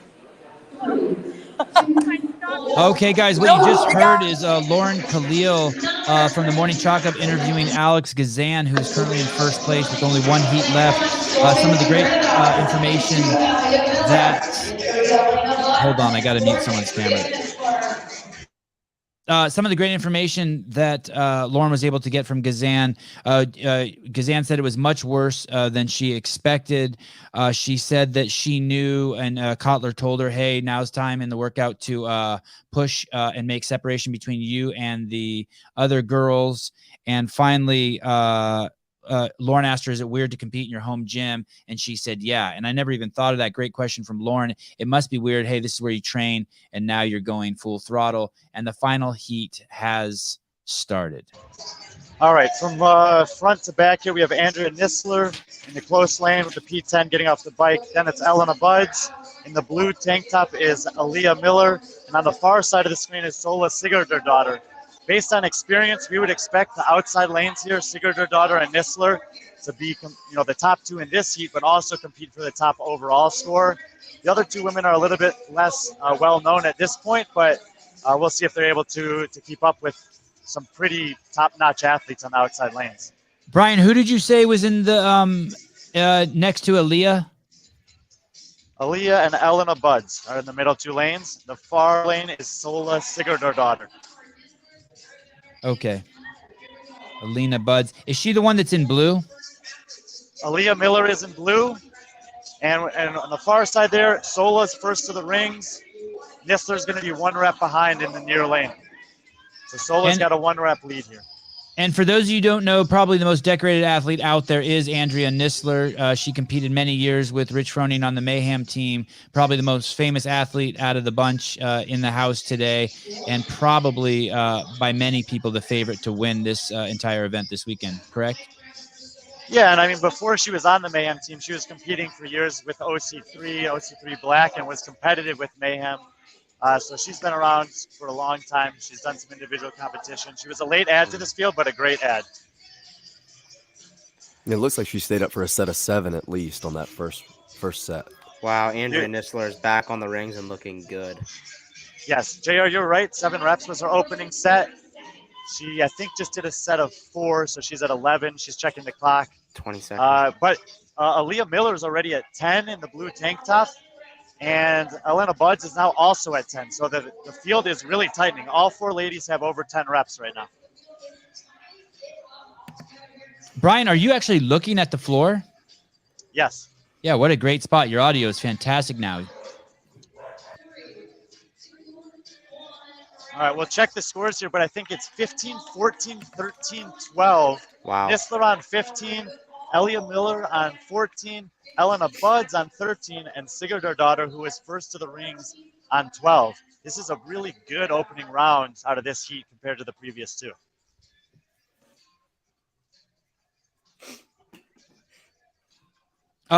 Brian, when you look at these athletes, do they all look like they're hurting about the same after the first round? It's and all the heats? Quite interesting here. We see Nisler that's taking a very different approach from the other 3 who are back by their bikes, just kind of standing there getting ready. But no, everyone looks like they're okay. They're just recovering their breathing and getting ready to go. Do take note here, you know, they have to be conscientious of this start. Make sure that neither their hands or their feet are on the pedals. I think there was an athlete in the previous heat that got a penalty for starting with their hands on the handlebars. So again, if you're doing it at home, make sure you read the standards. They're very clear and outlined for you very well.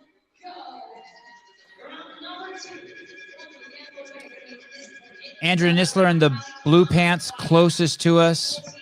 She looks like she's eating on the bike. So she got 15 reps in that first round. In the previous heat, Alex was at 16 with the current score to beat after round 1, and Christine was 14. Was at 14.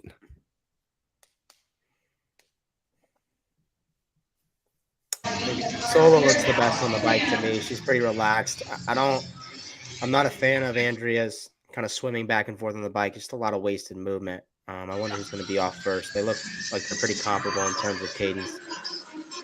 Yeah, I would agree with that. It'll be interesting to see if Sola takes a different approach this round getting to the rings. She did a pretty big set to start, I think 6, but she wasn't able to do more than 2 in a row after that. So maybe she'll drop to smaller sets and see if she can chip away at them that way. So first off the bike again, Andrea. Yeah, and Sola right behind her. Let's see. So difference in technique, you see Sola swinging the outside leg and then reverse pivot on the back, and you see Nisler, she actually steps with the inside leg. And crosses over. The crossover sketches me out personally. Sketches me out. Yeah. Sketches me out. So hairball. Yeah. One little catch that heel on your toe once and you're fucked. A lot cleaner in Sola's technique. And what is the standard? Both your feet have to be on the top of the box? Correct. Both feet on top of the box, and then both feet back on the floor with dumbbells still in hands before you set them down. Sola's done before Nisler. We saw this in round 1 too. Sola with a little longer chalk break before jumping up. Let's see. What I'm really interested to see here, Aaliyah Miller was way behind the other ladies off the bike, even more so than in round 1. She obviously showed good capacity on the rings, so I'm curious to see if she can do that again. She was in second place after the first round, but she's like 6 reps behind on the box here. Sola already off the rings. This is a great wide shot here. It's a set of 5 for Andrea. 18 for Nisler, 15 for Sola. So let's watch here when Aaliyah Miller jumps up for this second round. If she's able to rip off a big chunk, 5 or 6, she puts herself right back into the conversation, even though she only has 30 seconds to do these muscle-ups. She already looks like she's got a little bit of a... She looks like she's got a sticking point at the top already, Brian. I think she looks pretty good. Let's see. I mean, she's already passed by Sola. She's 1 rep behind Elena here, but she had to come down. So Andrea's been able to do a couple small sets with really minimal rest in between. She's got such a quick cycle rate too, Andrea Nisler. You notice when she jumps up to the ring, there's not this drawn out kip swing where she's got a lot of time under tension. She turns over fast and pops out fast. And I think that allows her to make up time with those smaller sets. Look All at right, Caleb. Caleb's giving someone a tour of the broadcast. I love it. 10,000 miles away. You the man, Caleb. So rep counts going into the final round. We'll have Nisler in the lead with 23. Both Sigurdardottir and Buds have 20, and Miller has 19. So, you know, for Andrea to catch up the leader, she needs 12 in this last round. I'm not so sure she can do it. I think that she's more going to be looking to make sure she gets above 31. So she can get 32 reps, place her third overall in the workout. The other 3 women, 20, 20, and 19, have a lot to fight here. If they can get at least 7 muscle-ups, 8 muscle-ups, and get to that 27, 28 mark, they'll pass by about half the field. I don't know. I don't think Andrea's anywhere near as close to the wall that Gazan is. And looking at her smaller sets of 3 and 2, they looked really clean. So I think if she has 2 minutes, I agree with Taylor. I think if she Yeah. has 2 minutes, she's going to be able to do 4 sets of 3. Yeah, look at her pace on the bike too. I think she's going for it in this round. And I think she tried to set herself up to have her best round be her last round. We'll see if she can do that. Yeah, just look at the speed of her arms. You can Yep. tell she's keeping a way faster pace right now. I Sola think is that so much longer though. Yeah, and I think that Elena Buds also looks like she's being a little more aggressive on the bike there next to Nisler on the far half of the screen. Both of them seem to be attacking more than they were in the first 2 rounds. Andrea Nisler, Elena Buds, Aaliyah Miller, and Sola Sigurdsdottir across your screen now. Sola has hand up first on the bike. Nisler's went up at the same time. They're in the same number of reps here. 2 to Alrighty. go, 1 to go, and Nisler's actually going to get off first.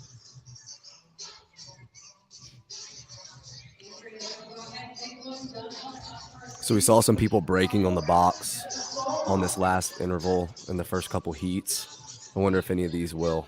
I don't think we'll see Nisler or Sola. I definitely don't think we'll see Sola break. I have a hard time believing we'll see Nisler break. She's pretty mentally tough. Buds and Miller are both getting off at the same time here. They're about 5-6 reps behind the other 2 ladies.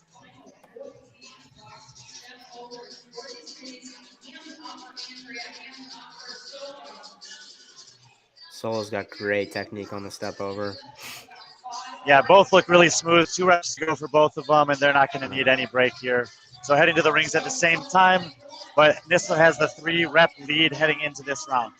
And they've got just over 2 minutes to work, correct? Wow, yeah. If Wow. I'm Andrea, she's going right up. I would give it a little. So let's see what this first set looks like for both of them. Beautiful. Okay, give me a guess, boys. Does the lead that Alex Gazan hold, or do one of these ladies break past the 35 mark? Yes.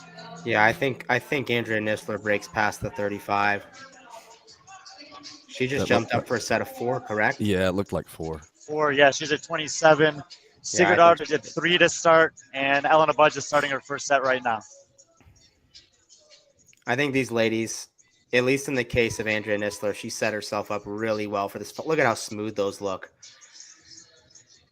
Small sets. She's going to do sets of 2, 3 here, and I think she can break out 36 reps. We'll see. She's got 7 to go. She's got about 1 minute and 15 to do it. Can she do? That's a 10-second break. Yeah, she's got to get back up. Here she goes. About 15 seconds. Looks like the whole system got bogged down a little bit and got really choppy. So she's on 31 right now, which would put her tied 3rd. She's going to obviously pass that by. She's got about 1 minute. I think that you guys are probably right. I think 2 more sets of 2 for sure can tie her up. We'll see if she goes for a set of 3 and makes a left. mistake. I think she'll go 2-2-1. Look at how good those look, man. I think she needs to go for 1 more rep. Here, she's not doing it. I think she'll go 2-2-1. She's on 33. Sola's on 29. So big reps here for Sola Sigurdardottir, also with 3 women within 2 reps of her with 25 seconds to go. The other 2 girls are at 26 and 25 reps, which is also, like I said, if it can get past 26, it's going to be good for them.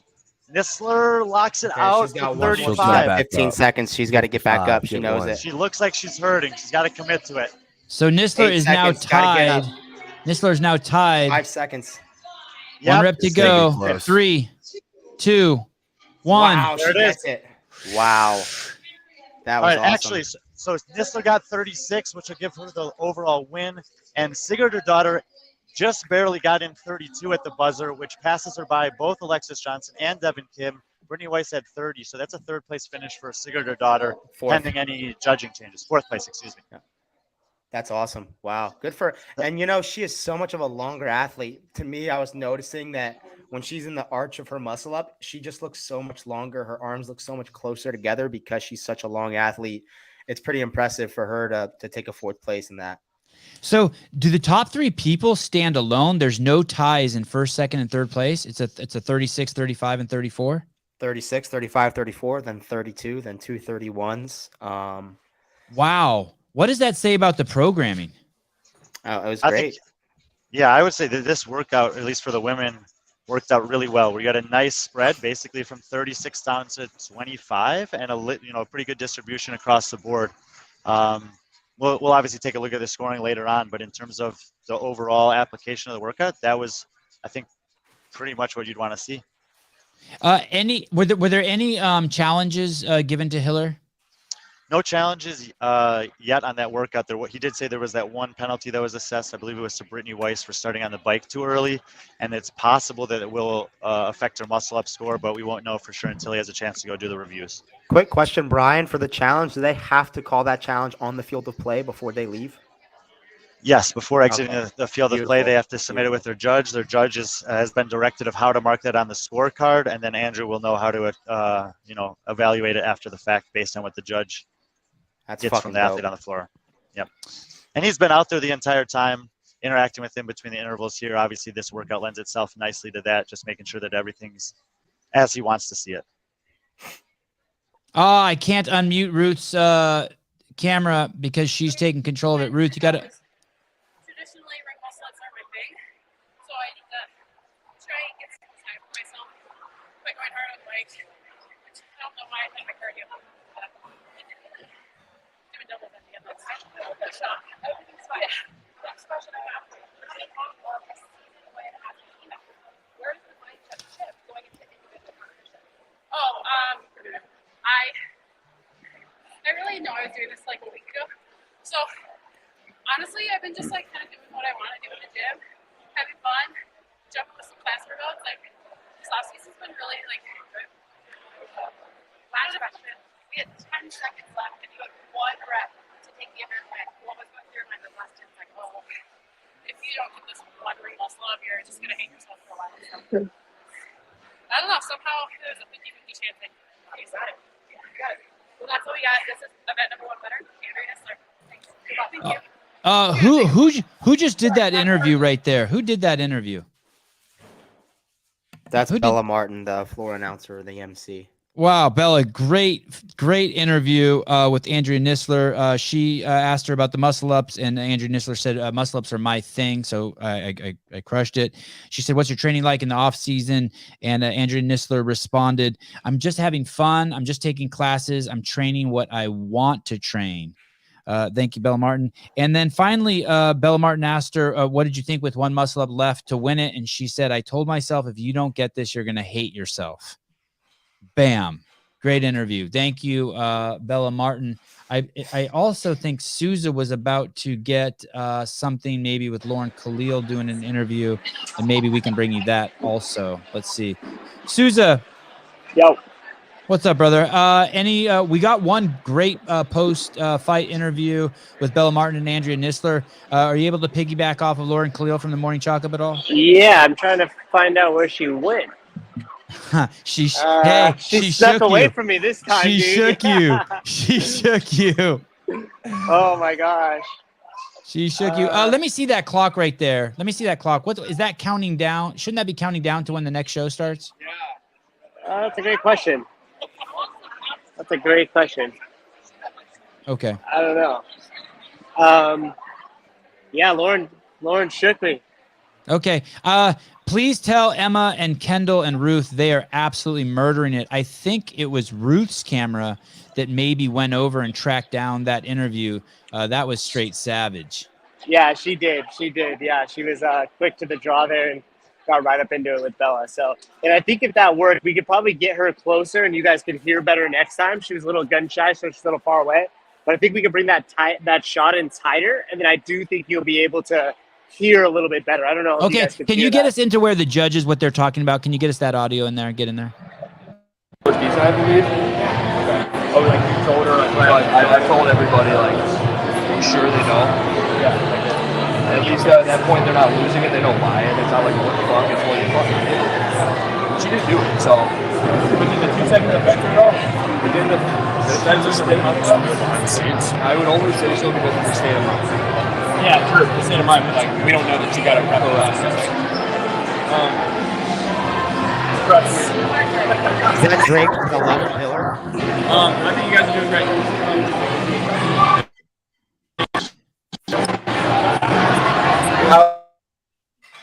I'm going to mute you here for a second, Souza. Keep listening and see if you can get, and we'll come back to you and ask you what was said. Brian, I got a question for you. Yep. So when there's a 2 second penalty, let's say for like getting on the bike too soon, how do they assess the damage that does? They basically go to the last 2 seconds of muscle ups you did, and if you got any reps in that last 2 seconds, they remove them from your score? Correct. And we had talked about making it like the first 2 seconds of getting to the rings, but we just decided it'd be way easier application to come from the back. So yes, exactly what you said is how it will work. Okay. What happened? We lost JR. Well, I guess he'll be back. Just so you know, John Young got rear-ended. He got in a car accident. He called me. He's okay. His family's okay, but he might be delayed a little bit. Jody Lynn, thank you very, very, very, very, very much. Crazy generous donation. Thank you for Savan, sneaking- not sure if we have a camera on the floor right now or not, but they are currently adjusting the rings heights to accommodate for some of the bigger athletes we have in this men's field, which is a nice thing that they're able to offer here. Yeah, we just saw them fixing DeLugos's rings. Taylor, strap length for the taller guys. Does it matter? Those couple inches shorter, longer straps? I think at that length, 5 to 6 inches shorter isn't a big difference. To me, Not him. honestly, I prefer Oh, he isn't longer right? straps. But No, he's going to be worse. You prefer what? What'd you say, Taylor? I said I prefer the longer straps. So I think it depends on what you train on and what you practice on more than anything. If you have really short straps, it does reduce the cycle rate. But yeah, at this degree, they look to be like 6 to 7 foot straps, and they're moving DeLugos's up by maybe 6-7 inches. That's not going to make a difference. Okay. Do we know who is in which lane? I see. I think is that Tola in lane 4? So this is the one heat today that we're going to unfortunately only have 3 athletes for because Mike McDonald was unable to make it. He was sick and unable to make the trip. So in lane 2 will be Mitch McClune. Lane 3 will be Matt DeLugos. Lane 4 will be Tola Moraquino. All of these athletes are with underdogs and have been. And so I'm going to actually step aside for this one. And Justin Collar is going to come on to join you guys. Oh, awesome. Awesome. Wow. Look at that. Special guest, Mr. Collar. Who's going to fix his audio when it fucks up every few seconds?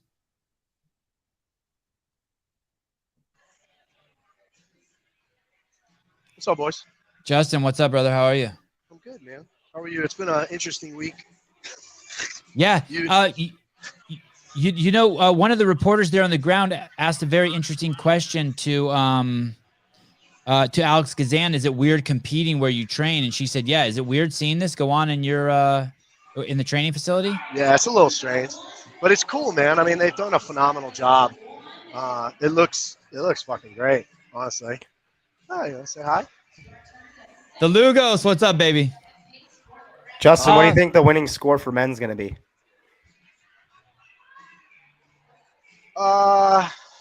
You might see a 40. You might see a 40. I was aggressive. I thought 50. Probably not out of this heat. I don't know that you'll see it out of this heat. But I think you might see a 40. But I'm telling you, man, people underestimate this workout. I think you saw it especially in that third round where you've got that extra minute, but everybody's crushed by then. I mean, and I think a lot of people are not used to this. Honestly, the altitude and dry air. I know it's not crazy altitude, but we're 2,500 feet, and I think it's affecting people who don't train here regularly. I think, you know, Alex is really good at muscle ups, and she's used to this environment a little bit. She's really pissed off that she lost by a rep. Mitch McClune, Matt DeLugos, and then finally on the end, as Matt Souza rolls over there, you have Tola Marqueño. Yes. It's going to be very interesting how these guys deal with the bikes. These guys are all savages on this bike. Matt especially is a savage on the bike, and obviously at his height, the step overs are good. But I'd say of the three, that he's probably the weakest at muscle ups. So it'll be interesting to see, you know, his strategy, whether or not he goes a little bit harder. But it looks like Tola's kind of selling out a little bit. I'll be curious to see if Tola cardiovascularly can maintain, because Tola is phenomenal at muscle ups.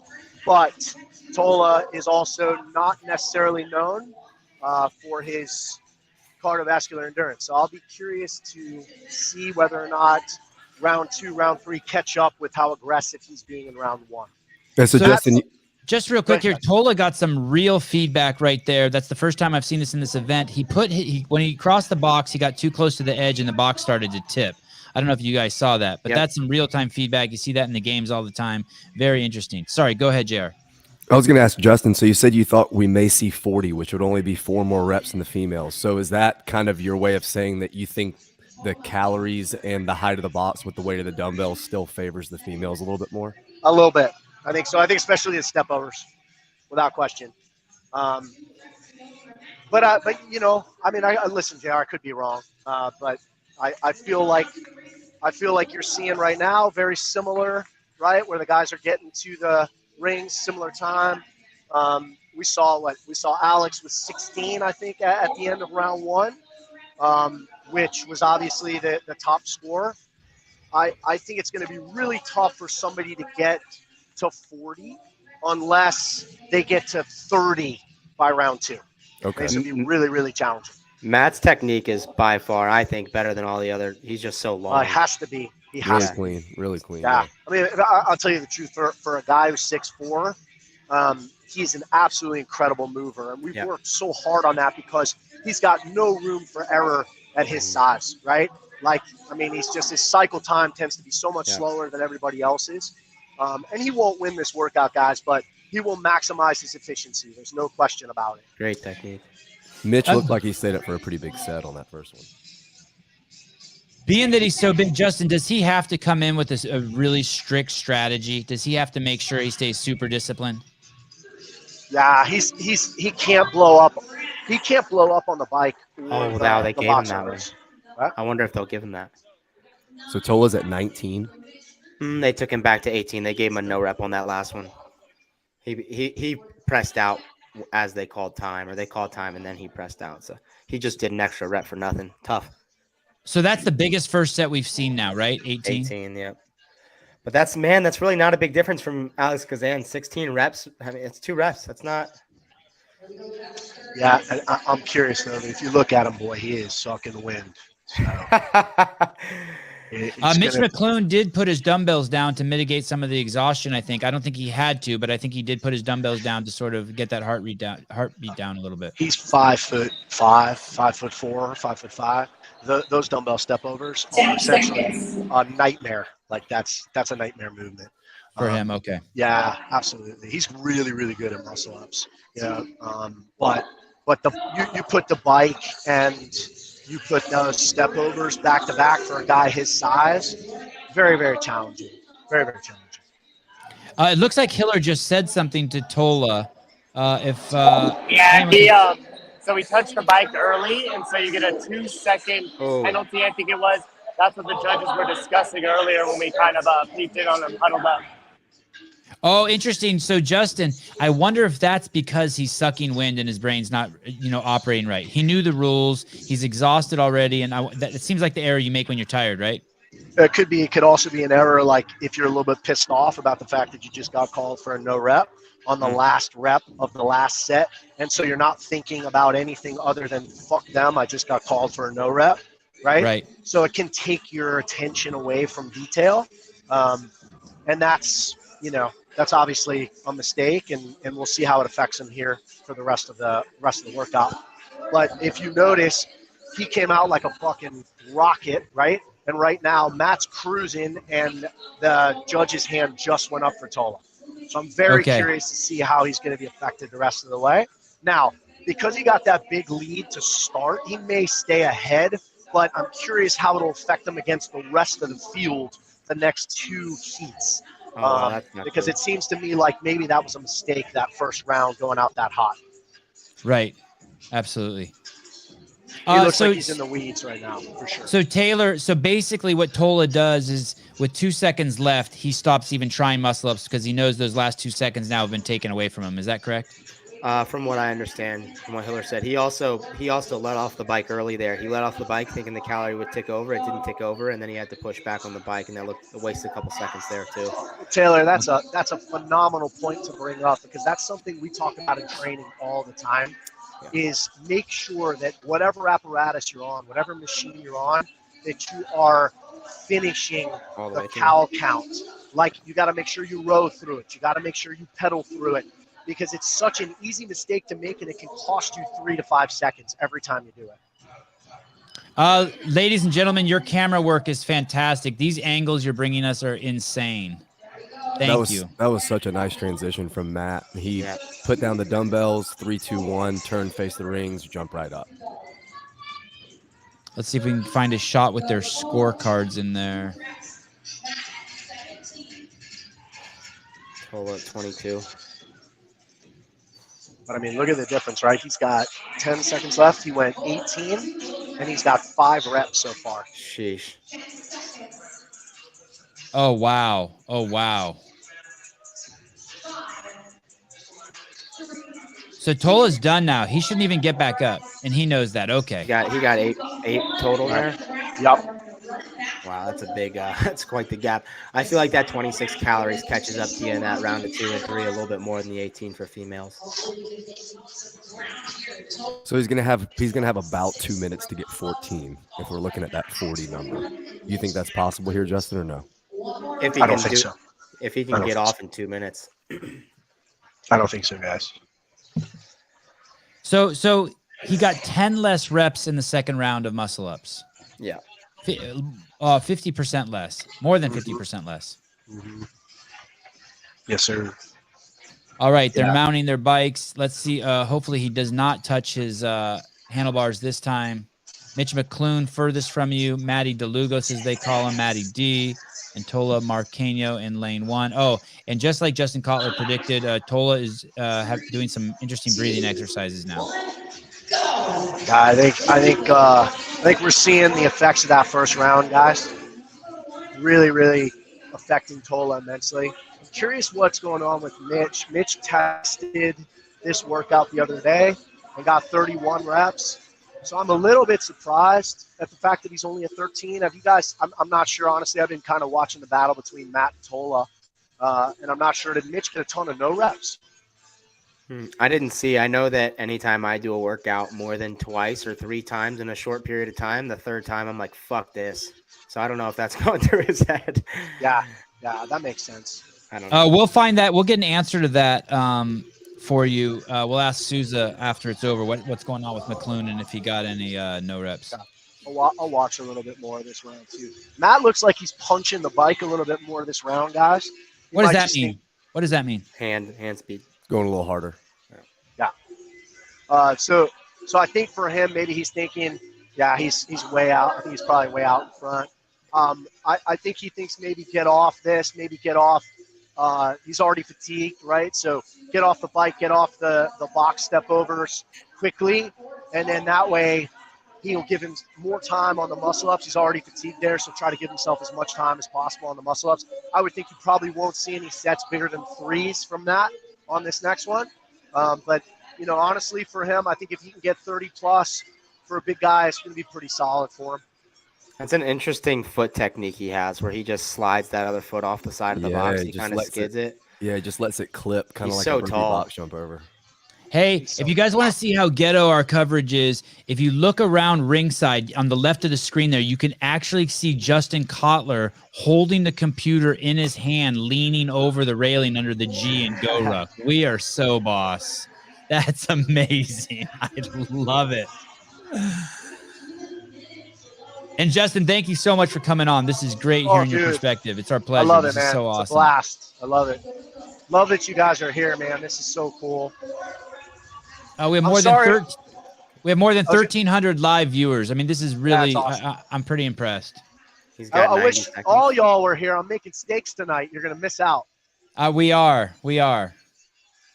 And thank you for the invite. Thank you for the invite. So in that last heat of women, we saw Sola and Andrea Nisler have over a full 2 minutes on the rings. And I think Matt got done with the step overs with like 1:45 to go. He did. And he actually went over and hit a set of 4, and they look pretty solid. He looks like he's still got multiples in there. I think we'll see him jump up and do a set of 3 here. Question: what do you think about it? When I watch an athlete and they finish their last rep and they come down to the bottom of the rings and they do that little mini backswing where they hang on for like an extra second before they drop, what are your thoughts on that? Is it like a safety thing? I drop from the top. Yeah, I think it's a safety thing. Okay. Yeah, I think it's just being careful. Can DeLugo Tola just see dropped how from the many? top now. Yeah. Can DeLugo see how many reps Tola has? Yes. So he on the other side of that placard, it's mirrored. 32. No, it's not. He can't see it from his angle. Oh, he can can't. only see it from. Yeah, he cannot see it. That's He is 34 now only for 3 Tola. reps behind, guys. Yeah, this is incredible.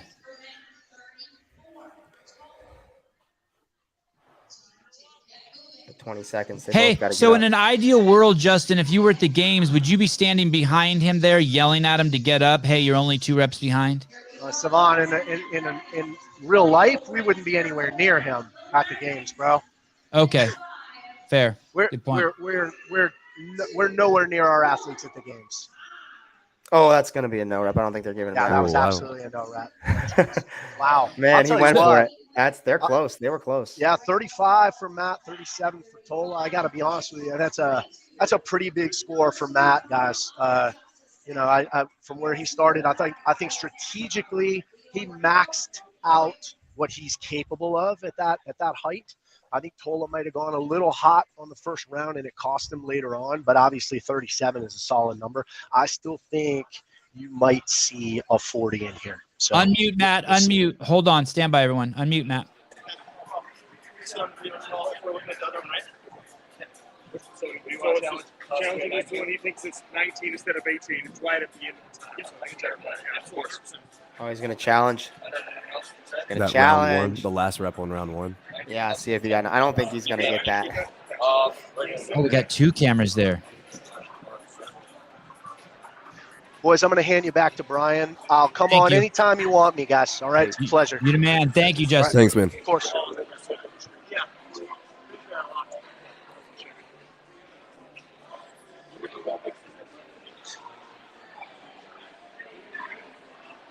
Let's see if we can find out what's going on over there. If Hiller will give us just a couple seconds to find out what's going on.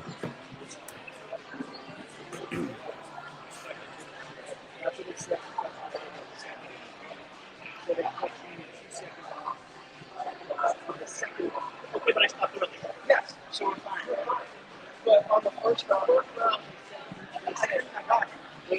Okay, it sounds like what he's doing is getting some advice from Kotler. Hey, do you think I should challenge or not challenge based on what Kotler saw? Because obviously I think there's a penalty if you challenge and it's a bad challenge. There's no. Yeah, that's exactly right. There's a penalty for a bad challenge. Yeah. We'll find out from Brian in here in a minute. He's standing right next to them. We'll get the I details. thought you just a lost second. it. I don't Yeah, think. I don't think there's a penalty. I think he just loses the challenge. And so what he was asking was, okay, that 19th muscle up in round 1, do you think I got it? Should I challenge here? He thinks he did. I think he threw the challenge. And he's also asking, did I wait 2 seconds in round 2? Like, did I finish 2 seconds early to account for that 2-second penalty I got for false starting on the bike? Okay. so seeing as I finished on the rings early on the second round, there's really no penalty, right? So Correct. Yeah. No, there will be none. So I stopped. You understand what I'm saying? Yeah, you're good on the second.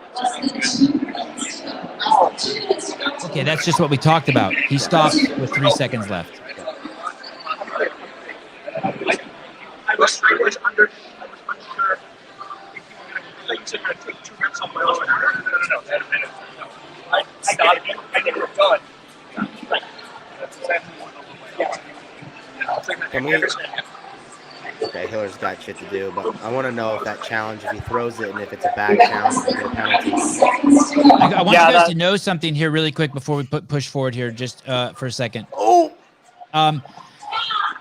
this is our first time doing this. We've never done this before. And that access that you just got right there is, I think, pretty much unprecedented. That's the shit you used to see behind the scenes at the CrossFit Games. I promise you next time we will have shotgun mics on these cameras and gimbals and you will fucking be blown away. But I'm pretty blown away at what Matt Souza just brought us. And now let's check in with Brian Friend real quick because he was standing right by all that when it went down. Brian, what's up, brother? Yeah, and I think mostly the conversation there was just, this challenge system is new. And so the athletes are trying to decide if it's worth it to make the challenge. They get 1 challenge per day. And it's kind of one of those things where, if you think that you have a better chance of having a successful rep here, then maybe keeping it in the pocket for later on in the second workout. And so he was just trying to decide whether to use it or not. He wasn't going to he was never going to get a penalty or on his score in round 2 because the amount of time he was penalized. He didn't work in the end of the interval like we talked about. So I think he kept it in his pocket there, but we'll have to verify it later. Brian, on for sure. if he throws a challenge and it's a bad challenge, like he doesn't get anything from it, or it's a misplaced challenge or whatever, the challenge becomes that he doesn't get anything out of it. Is there a penalty for him throwing it? Someone mentioned that. I don't think that's the case. No, he just won't be able to use the challenge on the workout later today. Okay, like the NFL. Copy that. Yeah. So Brian, go ahead. No, I was just gonna say Heat 2 is underway. Look at Leo in lane 2. Dumbass. Okay, Brian, stand by. I'll ask you in a second. Brian, lift your mic up just a tiny bit, just a schmidt. Data boy. Thank you. All right, Kyle. Let's see if this pays off. Okay, so what happened there? Explain to me what just happened. The guy Leo in round 2 in lane 3 just exploded. It looked like he punched it for about 15 seconds and then let off. Then let it roll over, but he's still going to get off in about 45 seconds. Which is I don't. Can you give me the names of the guys that I'm looking at, starting with the guy closest in the shot? Logan Ewing is in lane 4. Then you've got Leo LaFleur. Then the fittest wizard. I can't remember. Dennis Samsonoff, and then Tudor Magda in lane 1. Okay, thank you. Leo LaFleur punched the bike for about 30 seconds into what JR said. And look, Dennis Samsonoff right behind him. He punched the bike hard for about 30 seconds and let off. 3 rep lead over Samsonov, 5 rep lead over Magda getting to the box. Magda's step overs look really fast. He's got that foot skip off the box. I don't know if that pays off here. We're going to see. It's going to burn the legs up, and he's a bit shorter than Dlugos. Tom Guerin, this is the best he's just got no rep I've ever seen. Thanks, dude. That actually means a lot. Tudor Magda just got a no rep on the step over. That's a lot of time. He had to walk all around to the other side of his box. Well, that's the risk you take with doing that little tap there at the end. Absolutely. And now he's got to make the adjustment, much like we saw with the overhead squats at Rogue. Once you get that 1 no rep, you have to be a little bit more cautious. Okay, let's go over to Tudor's box. I want to see that little tap you were talking about. So he's not even stepping on it. He just drags that second foot on for a second. We'll see it on round 2 because they're all to the rings now. I think Leo LaFleur's strategy is not going to pay off. It looks like he's the last to actually jump up. Yeah, and Dennis made up all 3 reps on the box step overs. He's gone for a fairly conservative opening set here with 5. Magda's already ripped out 6. Catching really high for Tudor. I'm not sure I'm a fan of that either. His arms are going to blow up. If you have the capacity. Go ahead, JR. I was going to say, that footwork technique was similar to what we saw Dlugos do in the last round. Yeah. But he's about a foot shorter.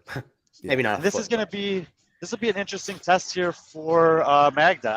I think he's put on 10 to 15 pounds since the games. Obviously, the weight on the gymnastics is going to matter. So we'll see if he's able to rip through these muscle-ups as the workout goes on and maybe competing at a heavier weight. What he needs to do, or what his coach should be cueing him, is that he needs to catch those rings right on top of his shoulders so he can have that point of relaxation where he's not under tension in his upper body, because that's just it's gonna carry over into round 2. Hanging on to the dumbbells. Wow, looks like none of these athletes Came No, this close is to Tola. What was Tola's opening round? 18. 16, 16, 15, 13. The 16s are Magda and Ewing on the outside lanes. Franco at 15, and Samsonov, who was first to the rings, 13, bringing up the rear right now. Let's see what Leo LaFleur does in round 2. I'm going to take a quick. Okay, Taylor. Leo Yep. Franco. Lionel Franco. Oh, am I saying? Oh, is that his Instagram handle? I think so. But anyway, but that was a really real that interval in and of itself was a great case study of this workout. You saw the first guy off the bike, and then a different guy be first to the rings, and then the other two guys have the most muscle ups at the end of the 3 minutes. Hey, Caleb, just a heads up. I'm pulling cameras off, not because they're not good. I'm just trying to see if it'll affect the choppiness. And then you can bring them back anytime you want, brother. Now, we've already had 2 athletes, one male, one female, get a false start penalty here. So these athletes you see are being very cautious in that regard. So they don't get to start their bike. They have to wait for the bike to turn on as they're pedaling? It's what Hiller calls it a floating screen. So you hit the stop button twice, and then when you start working, it starts registering the work. I'm pretty sure Tudor just got that penalty. He was talking to his judge, and his judge looked like he was signaling a number 2 for a 2-second. Oh, wow. It looked like his feet went to the pedals right before go. Man, that's 2 big mistakes where in a workout where you don't have enough time to be making mistakes to make up for those mistakes. Yeah, but Taylor, I don't think it's even that big of a deal because we're not seeing most people use the full minute.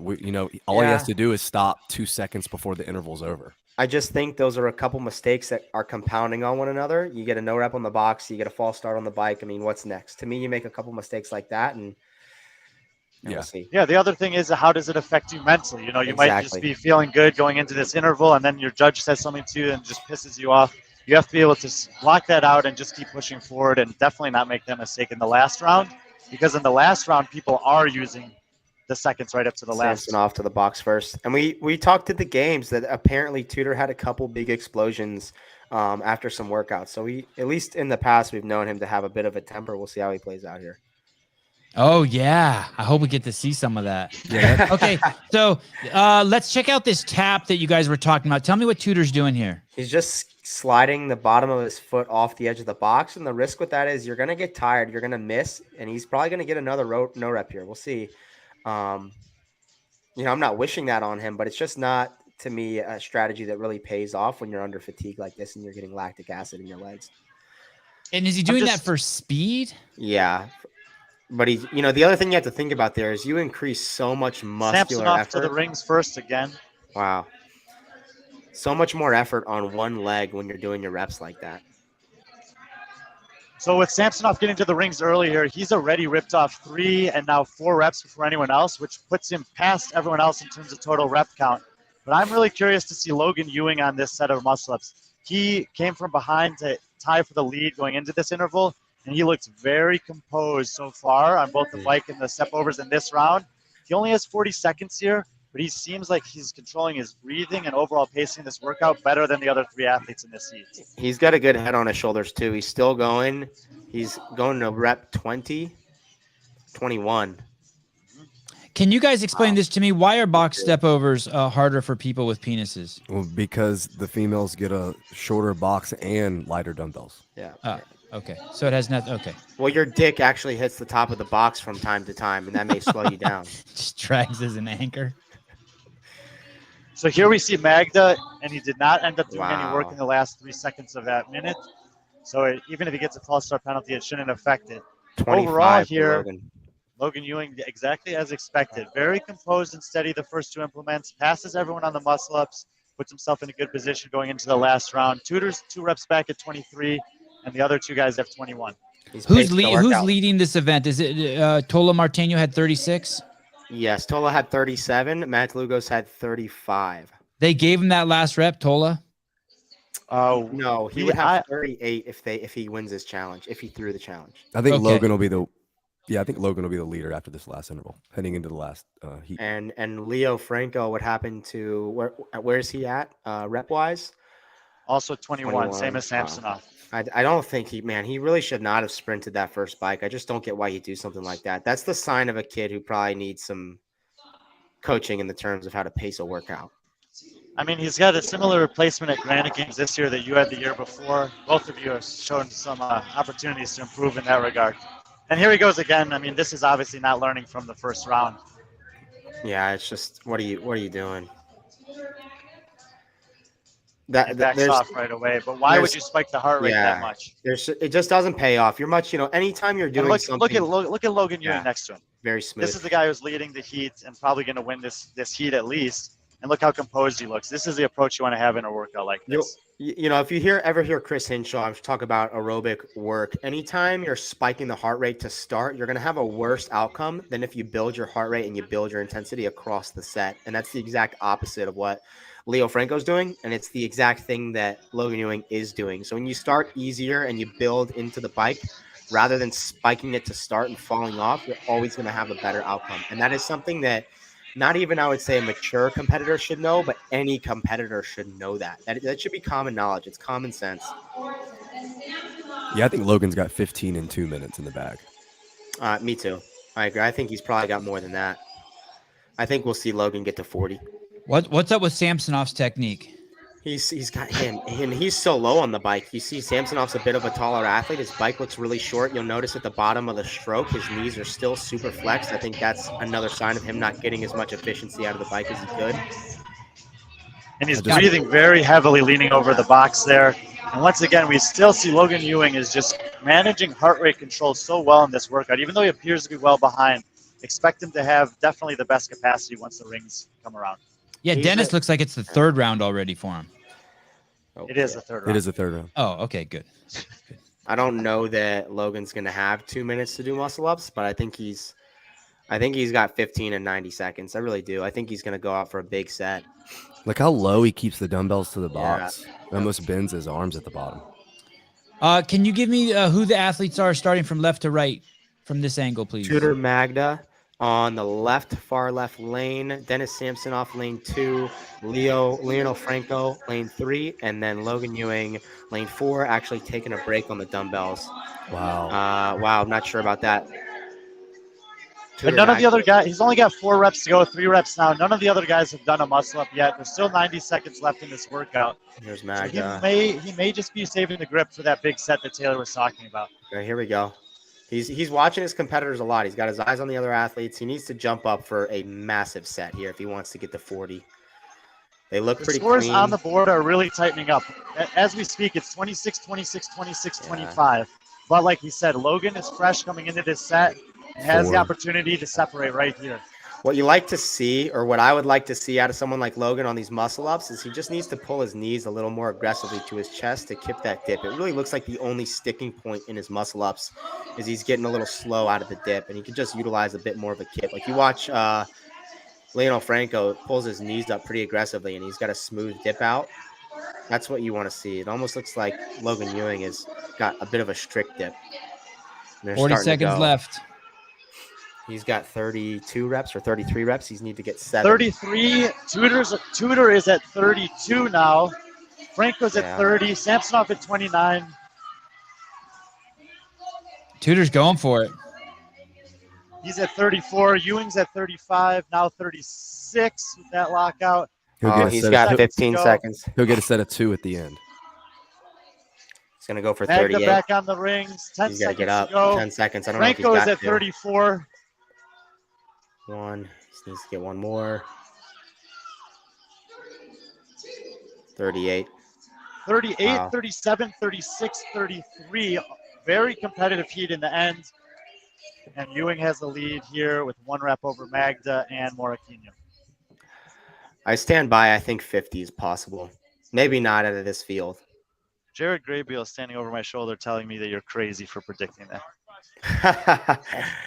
Well, Jared, who's got the most max muscle ups in this field?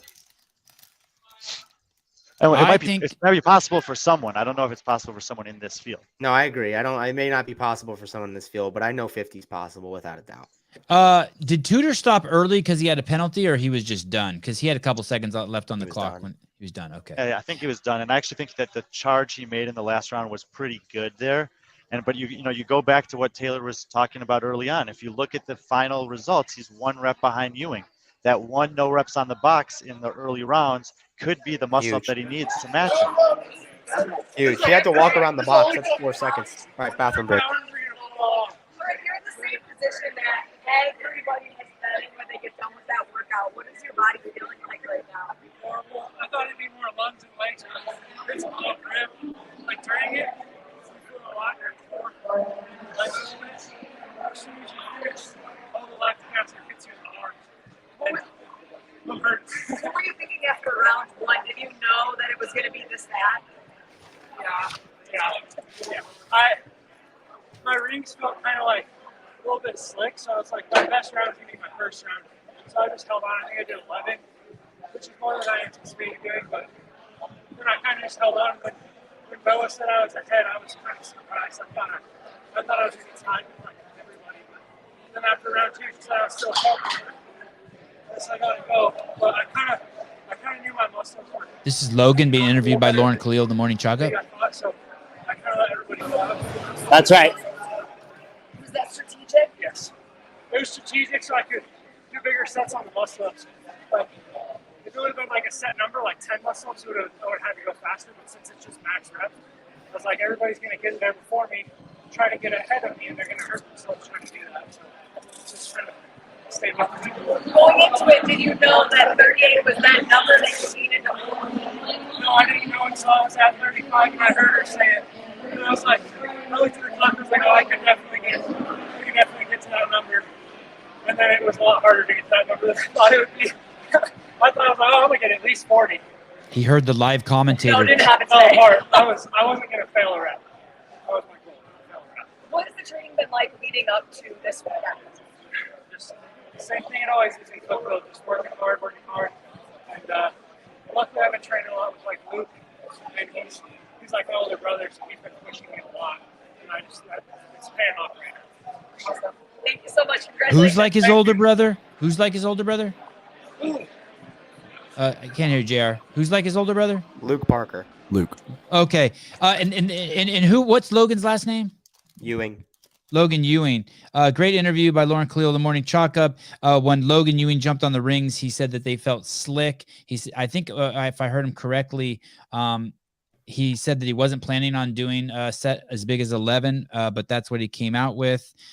He didn't know that he didn't know where he was at and what he needed to do to win until he heard the commentator live on the floor say he needs 3 more to win this, take the lead of the event, which would be 38. So it sounds like he got on at 35 and went all the way to 38.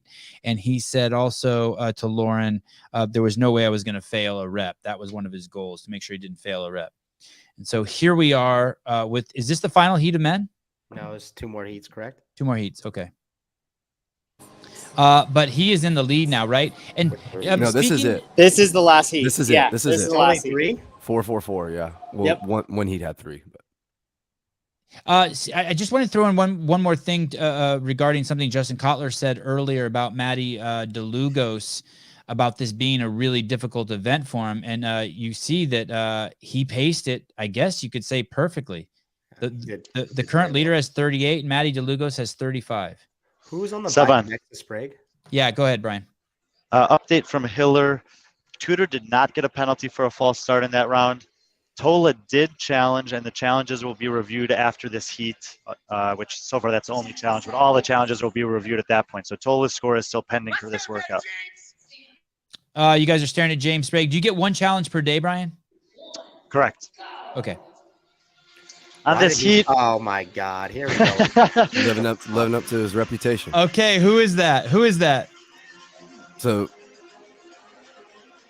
Who is that? That's Ethan Helbig, and Fucking I'm pretty sure bonehead Jared said 30 seconds on the bike.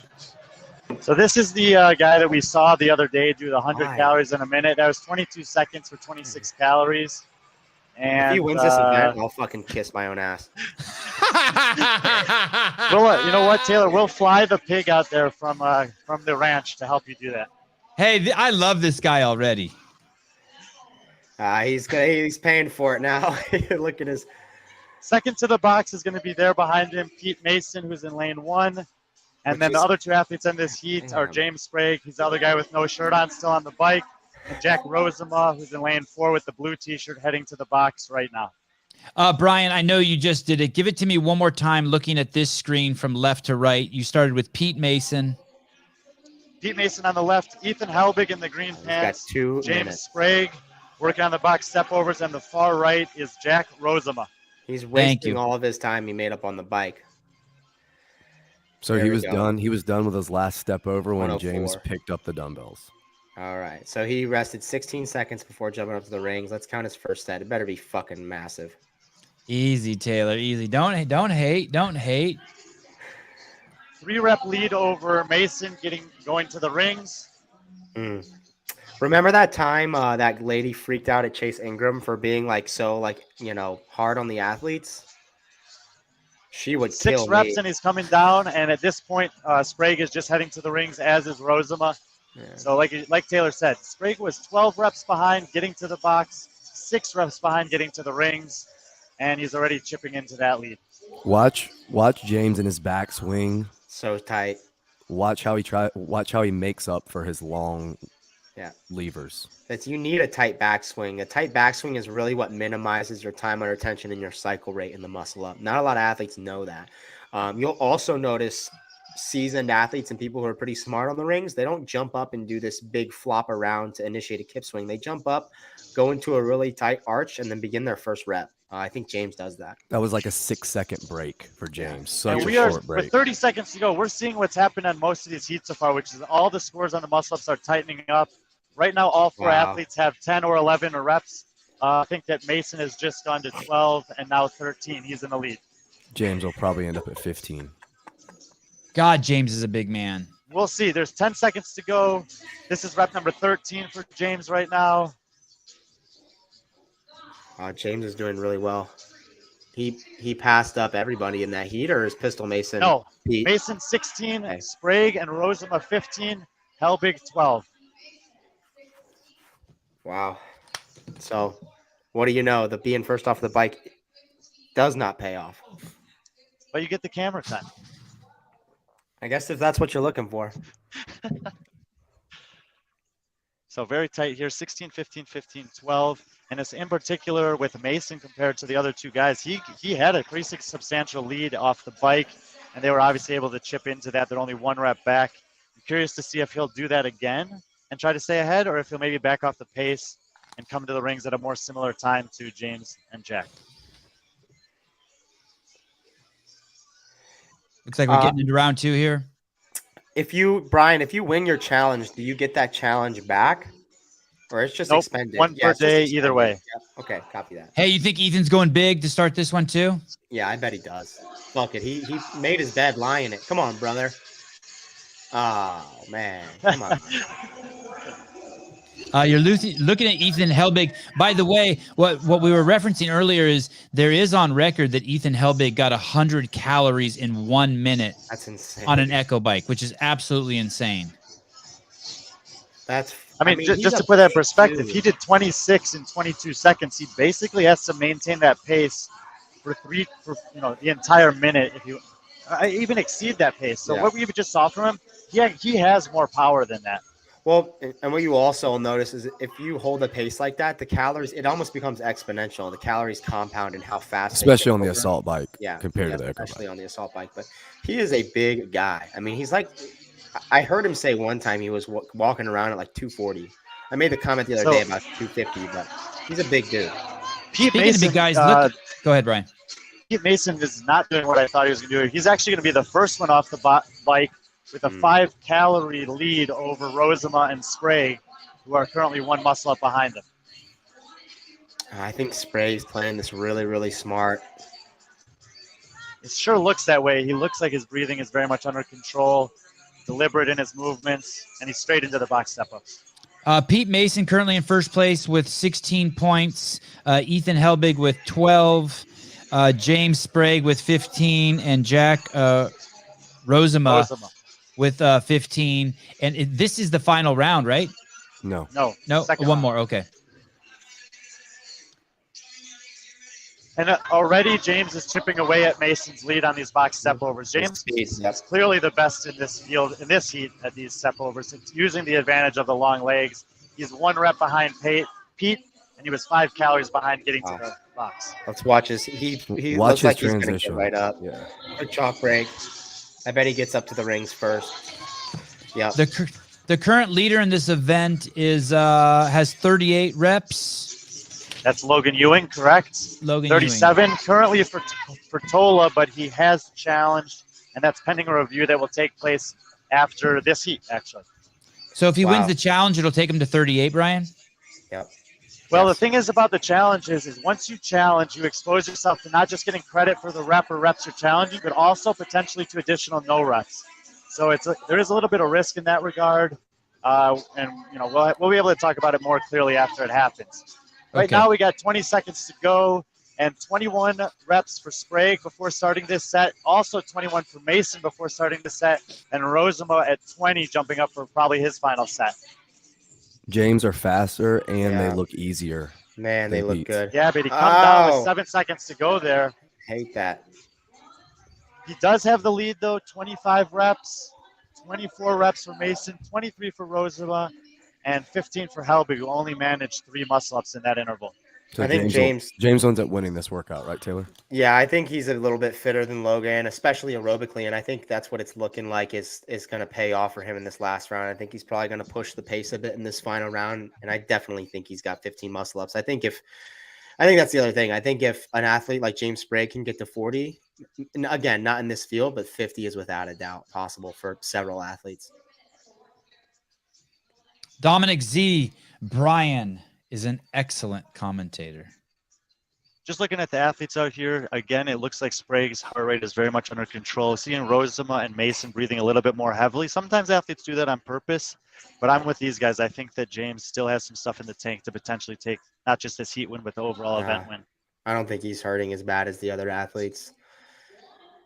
No, in this field, I mean, I think we can all agree that James' capacity overall is kind of in a league of its own. I mean, if it wouldn't have been for the finale at his semifinal, he's easily into games this year. Well, he also hasn't been doing, some of these athletes have been doing some qualifiers and some traveling.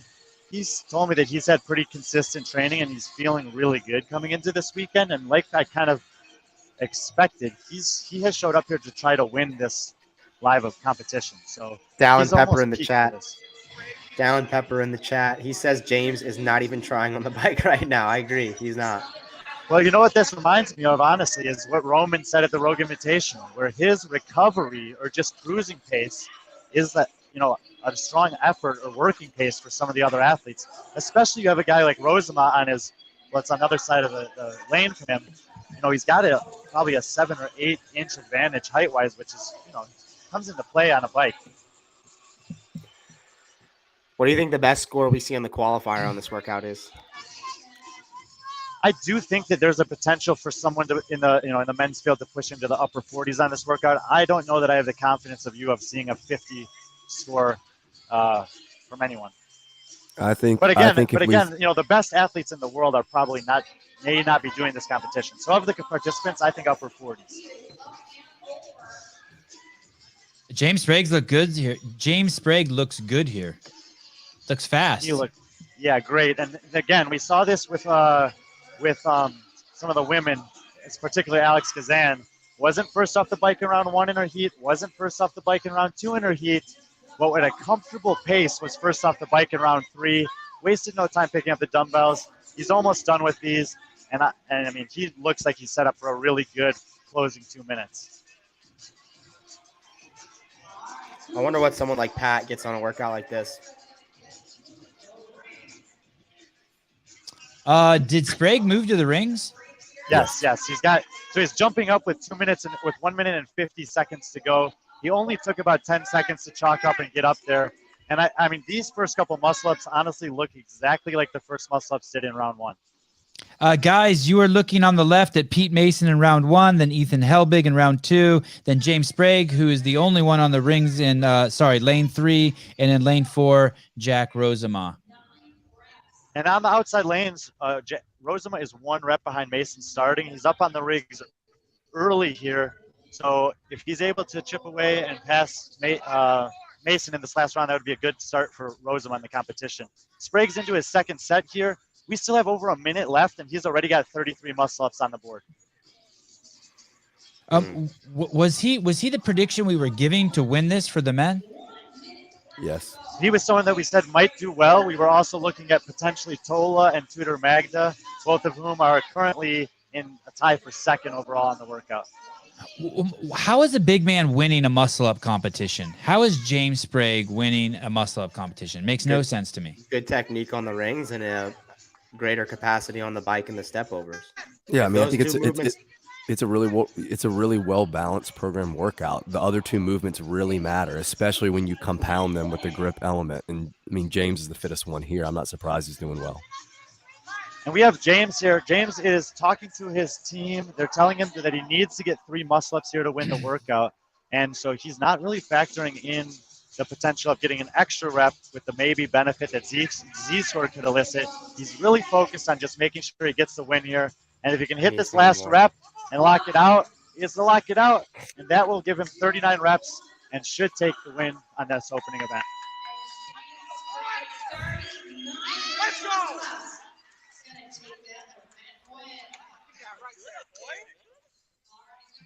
Man, this we're dropping a lot of frames.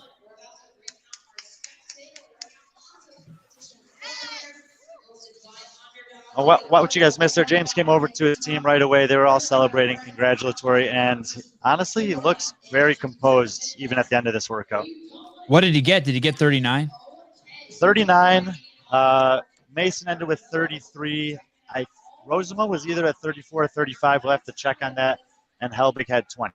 So 39. Gotta unmute yourself, Susie. Gotta unmute yourself, buddy. Sorry, we didn't get any of that, and I can't unmute you. He was just shouting out the family. He's got some friends watching the stream, so he's just pumped. He was just giving everybody some love. Just said hi. Ask him if he thought 39 was possible when he started this.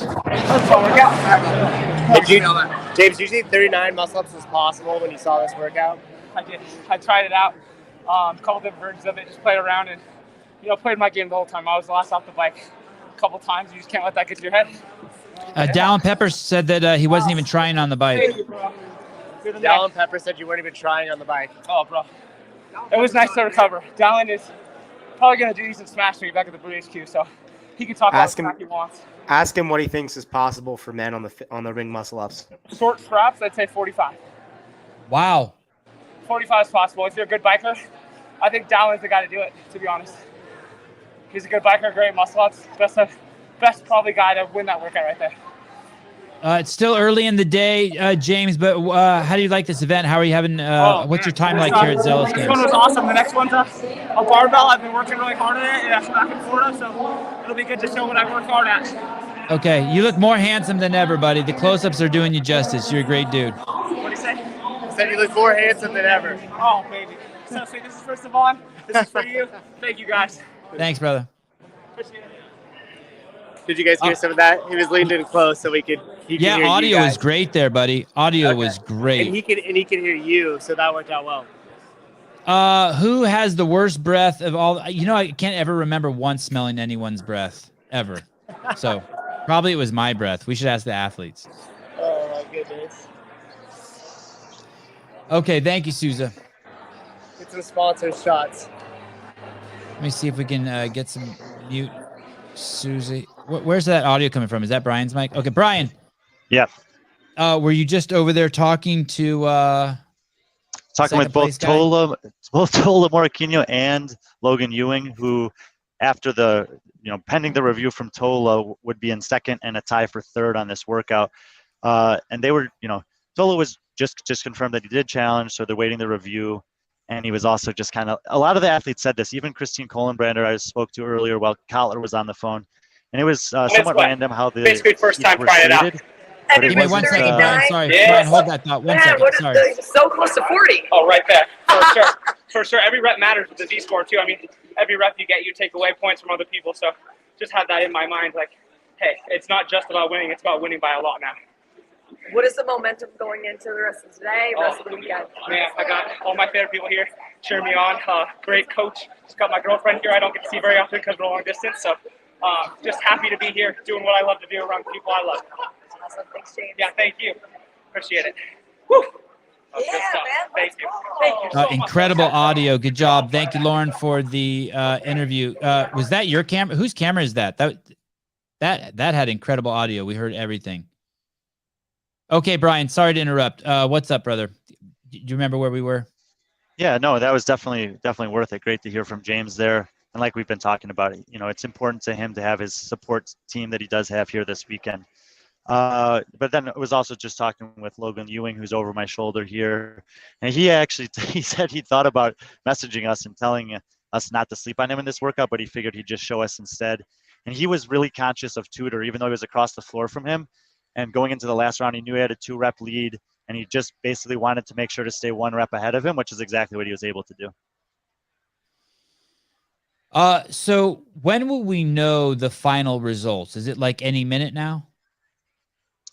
So how Hiller is doing this is he has one camera that's rolling fixed and has the entire in play. And then after both the men and the women finish the workout, any reviews that happen, which in this case I believe was only the one from Tola, will be reviewed. So he's taking that camera into the back. He's working on the review process now. He will assess, you know, whatever needs to be assessed based on what he sees. There he is. And then is that the review monitor, an iPhone? Possibly. That's amazing. That's amazing. And hey, is he not wearing sending pants? the Why scores. is the shot framed like that? Is he not wearing pants? He doesn't even know that the camera's on him. This is the computer I was using earlier that I was having a problem with. Hey, All Brian, right. here's a question. I'll on give him the a little I'll give him a little privacy. Okay, so on the review process, right, they're going to go look at that appeal from Tola.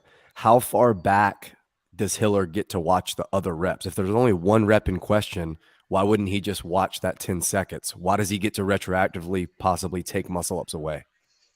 So this was written into the rules that if you challenge a rep in a set, so let's say he wants to challenge the last rep of the first interval of muscle ups, then that whole set of muscle ups is up for review. So unless it was a single, he gets to watch the whole set. Correct. That's how I understand it as it was written. I sat with Hiller this morning and went over the movement standards, the challenge, and everything, and that's how I understood it. Hey, I love it how we have limited bandwidth, but we just have a camera just rolling in the office, a spy cam that no one knows about that sucks down bandwidth from the fucking Okay, that's stream. my fault. I'll go shut that down. No, whatever. I'm just busting your balls. Are you holding a computer in your hands right now, Brian? Yes. It's what is it? It's like a MacBook Air? Yes. Yeah, that's awesome. God, It's the it's heaviest. good. That's the only weight of computer I can actually hold. Okay, so what we're going to do now is we're waiting for the final results. We'll talk about who the top 3 guys are, and then we will take a 1-hour break, and we will pop up at 1 p.m. Pacific Standard 1 p.m. Pacific Standard Time on a new stream. You can find that at the Sevon podcast, and from there we will begin our pre-show of event number 2, and we'll do a little post show of event number 1. Does that sound good to you guys? Here's the review. That's the review. I love this. So there's Hiller, there's Jared, and there's Dakota, who's one of the head coaches here at Underdogs. And they're looking at Tola's reps. So basically, it's in question whether he got the last rep in time as the clock wound down. It's not actually his range of motion we're looking at. Lockout on the rep was what was being disputed, I believe. As but I the think clock that, ran out. We're just going to have to get. On that round, on the first round, he wasn't. It wasn't even. It was a good rep. If he had the time to complete it, and the rep was completed within the time frame, it was without a doubt a good rep. That 19th muscle up. It's just a matter of whether he locked it out within the time frame or not. Oh, look, there's Matt Souza. Are you logging out, Souza? Yeah, I was gonna turn this one off unless you need it on for any reason. Anything crazy? Oh, look at this. We have Tyler Watkins on. Here we go. Okay. Thank you, Souza. What you got, Tex? I'm waiting. Waiting for what? Waiting on Hiller. Oh, okay. Oh, and then you'll punch in the scores. And we'll get a look at that before we tune out today. Okay. As we get these final scores, does he have the spreadsheet where he's at and he'll punch them in and then you get to look at them in real time? No. They send them to you and you punch them in? Yep. I'm getting all the scorecards from all the judges. They are doing a great job. If on Tola's, they didn't even send it to me. I think he ripped it out of their hands and just held on to it until they were done reviewing. So I never got Tola's score to begin with. Okay. I'm trying to see here. Wow. Okay. The review has been completed, Sevan. And so you They can pull up the credited- sheet and I'll go ahead. They credit him with the rep, and which brings his total rep count to 38. Tied with Logan Ewing for second, and puts him therefore 1 rep ahead of Tudor Magda, who is also on 37. Wow. So based on this, I know I'm getting a little ahead of myself, and we'll talk about this when we come back at 1 o'clock, but this is now Tola's to lose. He's really positioned himself well. I mean, I don't know about that. James Sprague is certainly a threat here and has the lead, but that was, it's helpful for Tola for sure to get that extra rep. And Tyler, there's not going to be a big gap, right? This is where It's funny because Brian was talking about Sprague not knowing what to do with the Z-score. If he would have gotten 1 more rep, he would have gotten 10 points as opposed to 6 points over second and third. Wow. Okay. I don't think he held back, though. I don't think he had another one in the tank. Yeah. No, he did not. Well, I'm not so sure, because with about 25 seconds left, he was looking to jump up on the rings, and the people from the railing were saying, wait, you only need 3. But did you see his last rep? That last rep, though, looked like he was fighting for the dip out. Right. Yeah. I'll also, for sure, and we don't know, but it's just like this is a new thing for these guys. So the thought process there is win the workout. It's not in the case where you're not sure, then getting the win is better than not getting it. Yeah, and something we talked about was, on this workout, Tyler, is 1 muscle up going to be worth 10 pounds on the snatch, 5 pounds, right. 20 pounds? Like, that's going to be interesting to look at. I think that. Go ahead, Tyler. So I think Sprague's going to have to play it really, really close the rest of the weekend because he knows he's not going to get him. He knows Tola's going to take him on that snatch workout. He knows he's going to take a hit there. I think he knows he's going to take a hit there, but I think the amount that Tola gains on the snatch workout, I'm of the opinion that he's going to lose that lead on the chipper. I think there are several men. I think there are several men in the field that beat him on the chipper, if not most. I think he's probably bottom 3rd or even bottom 4th in the event on the chipper. And I think James wins the chipper. Right. Yeah, and with like a 4-minute workout coming, there's going to be seconds that really stack up and matter. Even with only 12 individuals in the competition, there's probably going to be some people stacked in a 10 to 15 second time range. Yeah, so James has to remember for the rest of the workouts that it's still in his control. He cannot pull up. He's got this in the house if he wants it. He's just gotta stay diligent. Saban, this is the thing I was talking about earlier before we cut to that interview. I had spoken with Christine Kohlenbrander, and all of the athletes love the idea of getting to go first on 1 workout, second on 1 workout, third on 1 workout. But depending on where you're good and what the workout is, she thought that it was a disadvantage for her to go early in this workout because she's so good at muscle ups, and knowing that she needed 1 more. She's like, I feel like if I had gone after, I might have been able to get it. But it was, You did hear her say that specifically about this workout? Yeah, I went and spoke to her while Kotler was on. I wasn't going around doing nothing. Thank you. I won't. I was about to dock your pay, but I'll cross that out. Okay. And we'll see that later on in the snatch workout. It's a little different because there's only like a finite amount of weight that you can lift. Yes, I think some people will PR, but on a workout like this, which we just saw from James Sprague, for him, relative to Tola and Logan, going in the last heat ended up being probably the factor that got him the win. Oh, that's a good point. It'll be interesting to see the points at the end of the weekend and how much of a help that challenge gave to Tola. Tyler, when you get the scores, you will punch them in. And is there any way that you can send me the spreadsheet so I can share it, or no? Is that not possible? You already have it. Do I? Is it the one I'm looking at now? I'm in the event 3 spreadsheet right now. How are we supposed to know if it's the one you're looking at? I don't know. Because he sent me one earlier today. Or last night. I had Tyler on last night. You're not gonna, Tyler, are you gonna answer me or no? You're like, no, I didn't say nothing. Tyler Watkins? Are you there? Oh, you're Sorry. muted, JR. Stand by. I can't unmute. Go ahead and Go ahead, Tyler. There's another I lost leaderboard. him. Say that again. I'm trying to share the leaderboard with you. Oh, are you sending me an email? And by the way, for anyone who is trying to find the leaderboard at home or online, the live leaderboard will not be on Competition Corner.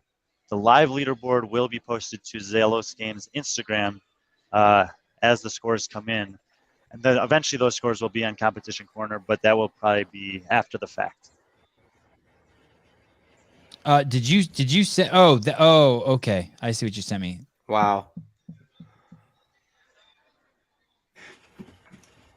Everybody Give me in one the chat's second. gotta be Give me dying. 1 second here while I send this over to my computer. I dropped it in the chat, Simon. Okay, I know the computer I'm on that I'd run the show on doesn't have access to that for some reason. It's all screwed up still. Okay, here we go. And I can share this? Yep. Okay. As far as I know.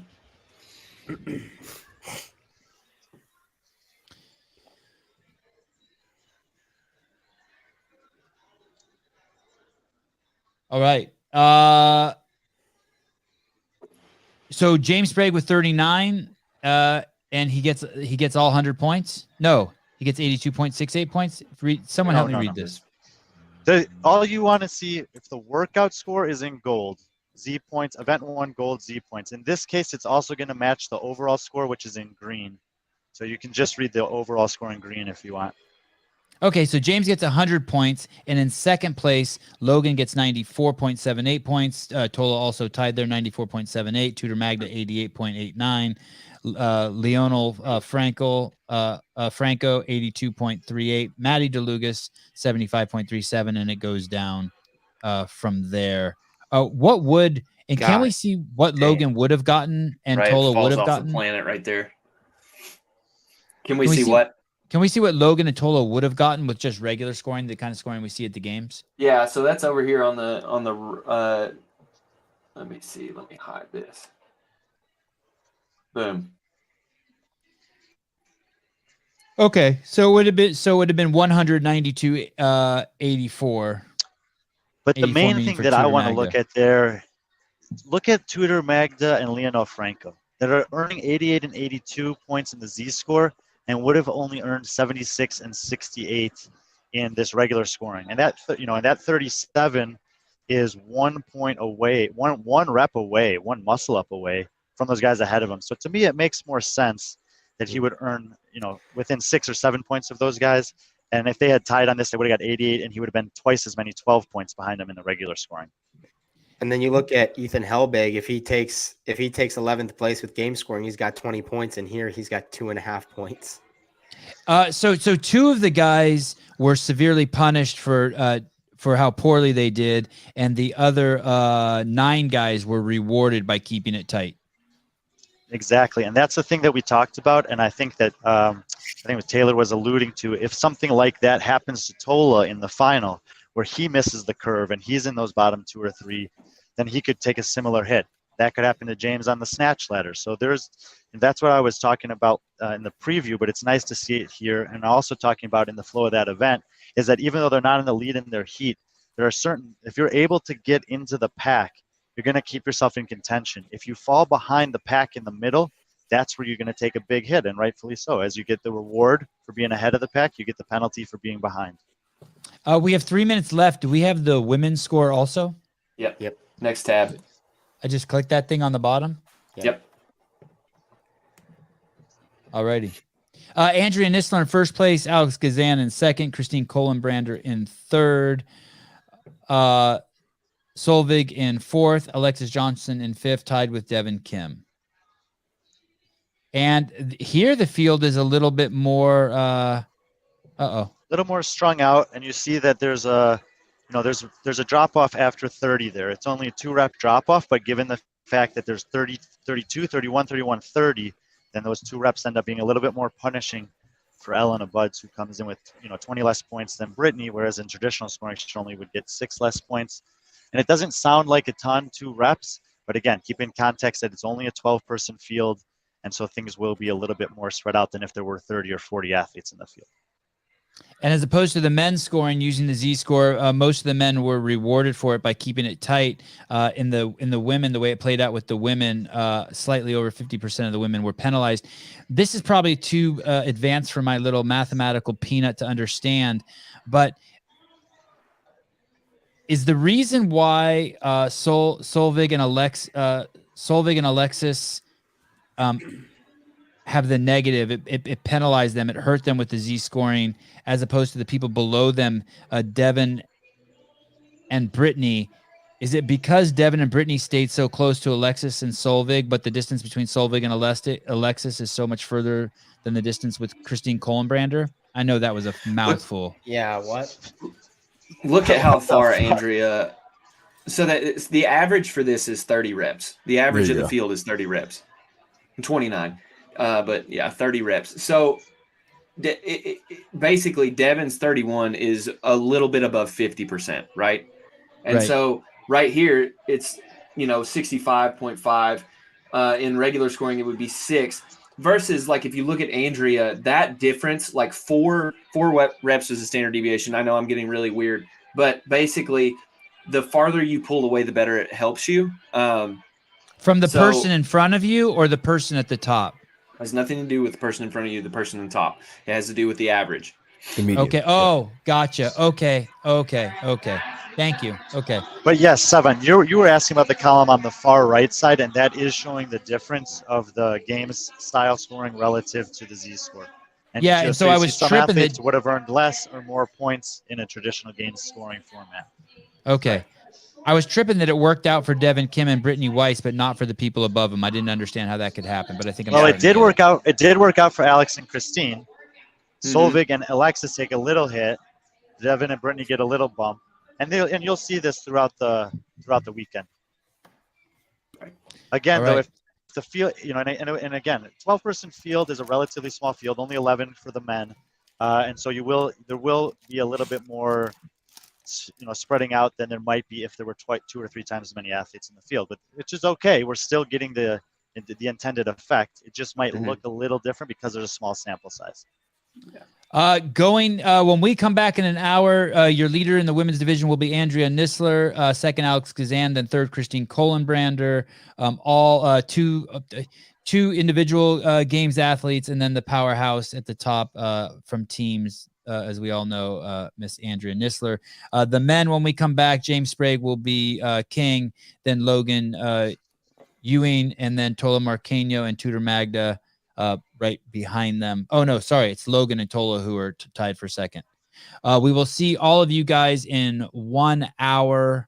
Thank you for tuning in. That was a hell of a first round. I'm pretty damn happy and excited about it. Thanks for sticking with us, and we'll see you guys soon. You can go over now at the 7 Podcast and either just open up that stream so you don't miss it, or you can subscribe. Only subscribers are allowed to be vocal in the chat. Everyone is open to compete in the Zelos games. That's actually where the majority of the prize money is. So if you want to do that, go to Zelos games and register now. I want to thank California Hormones and Paper Street Coffee for all their support.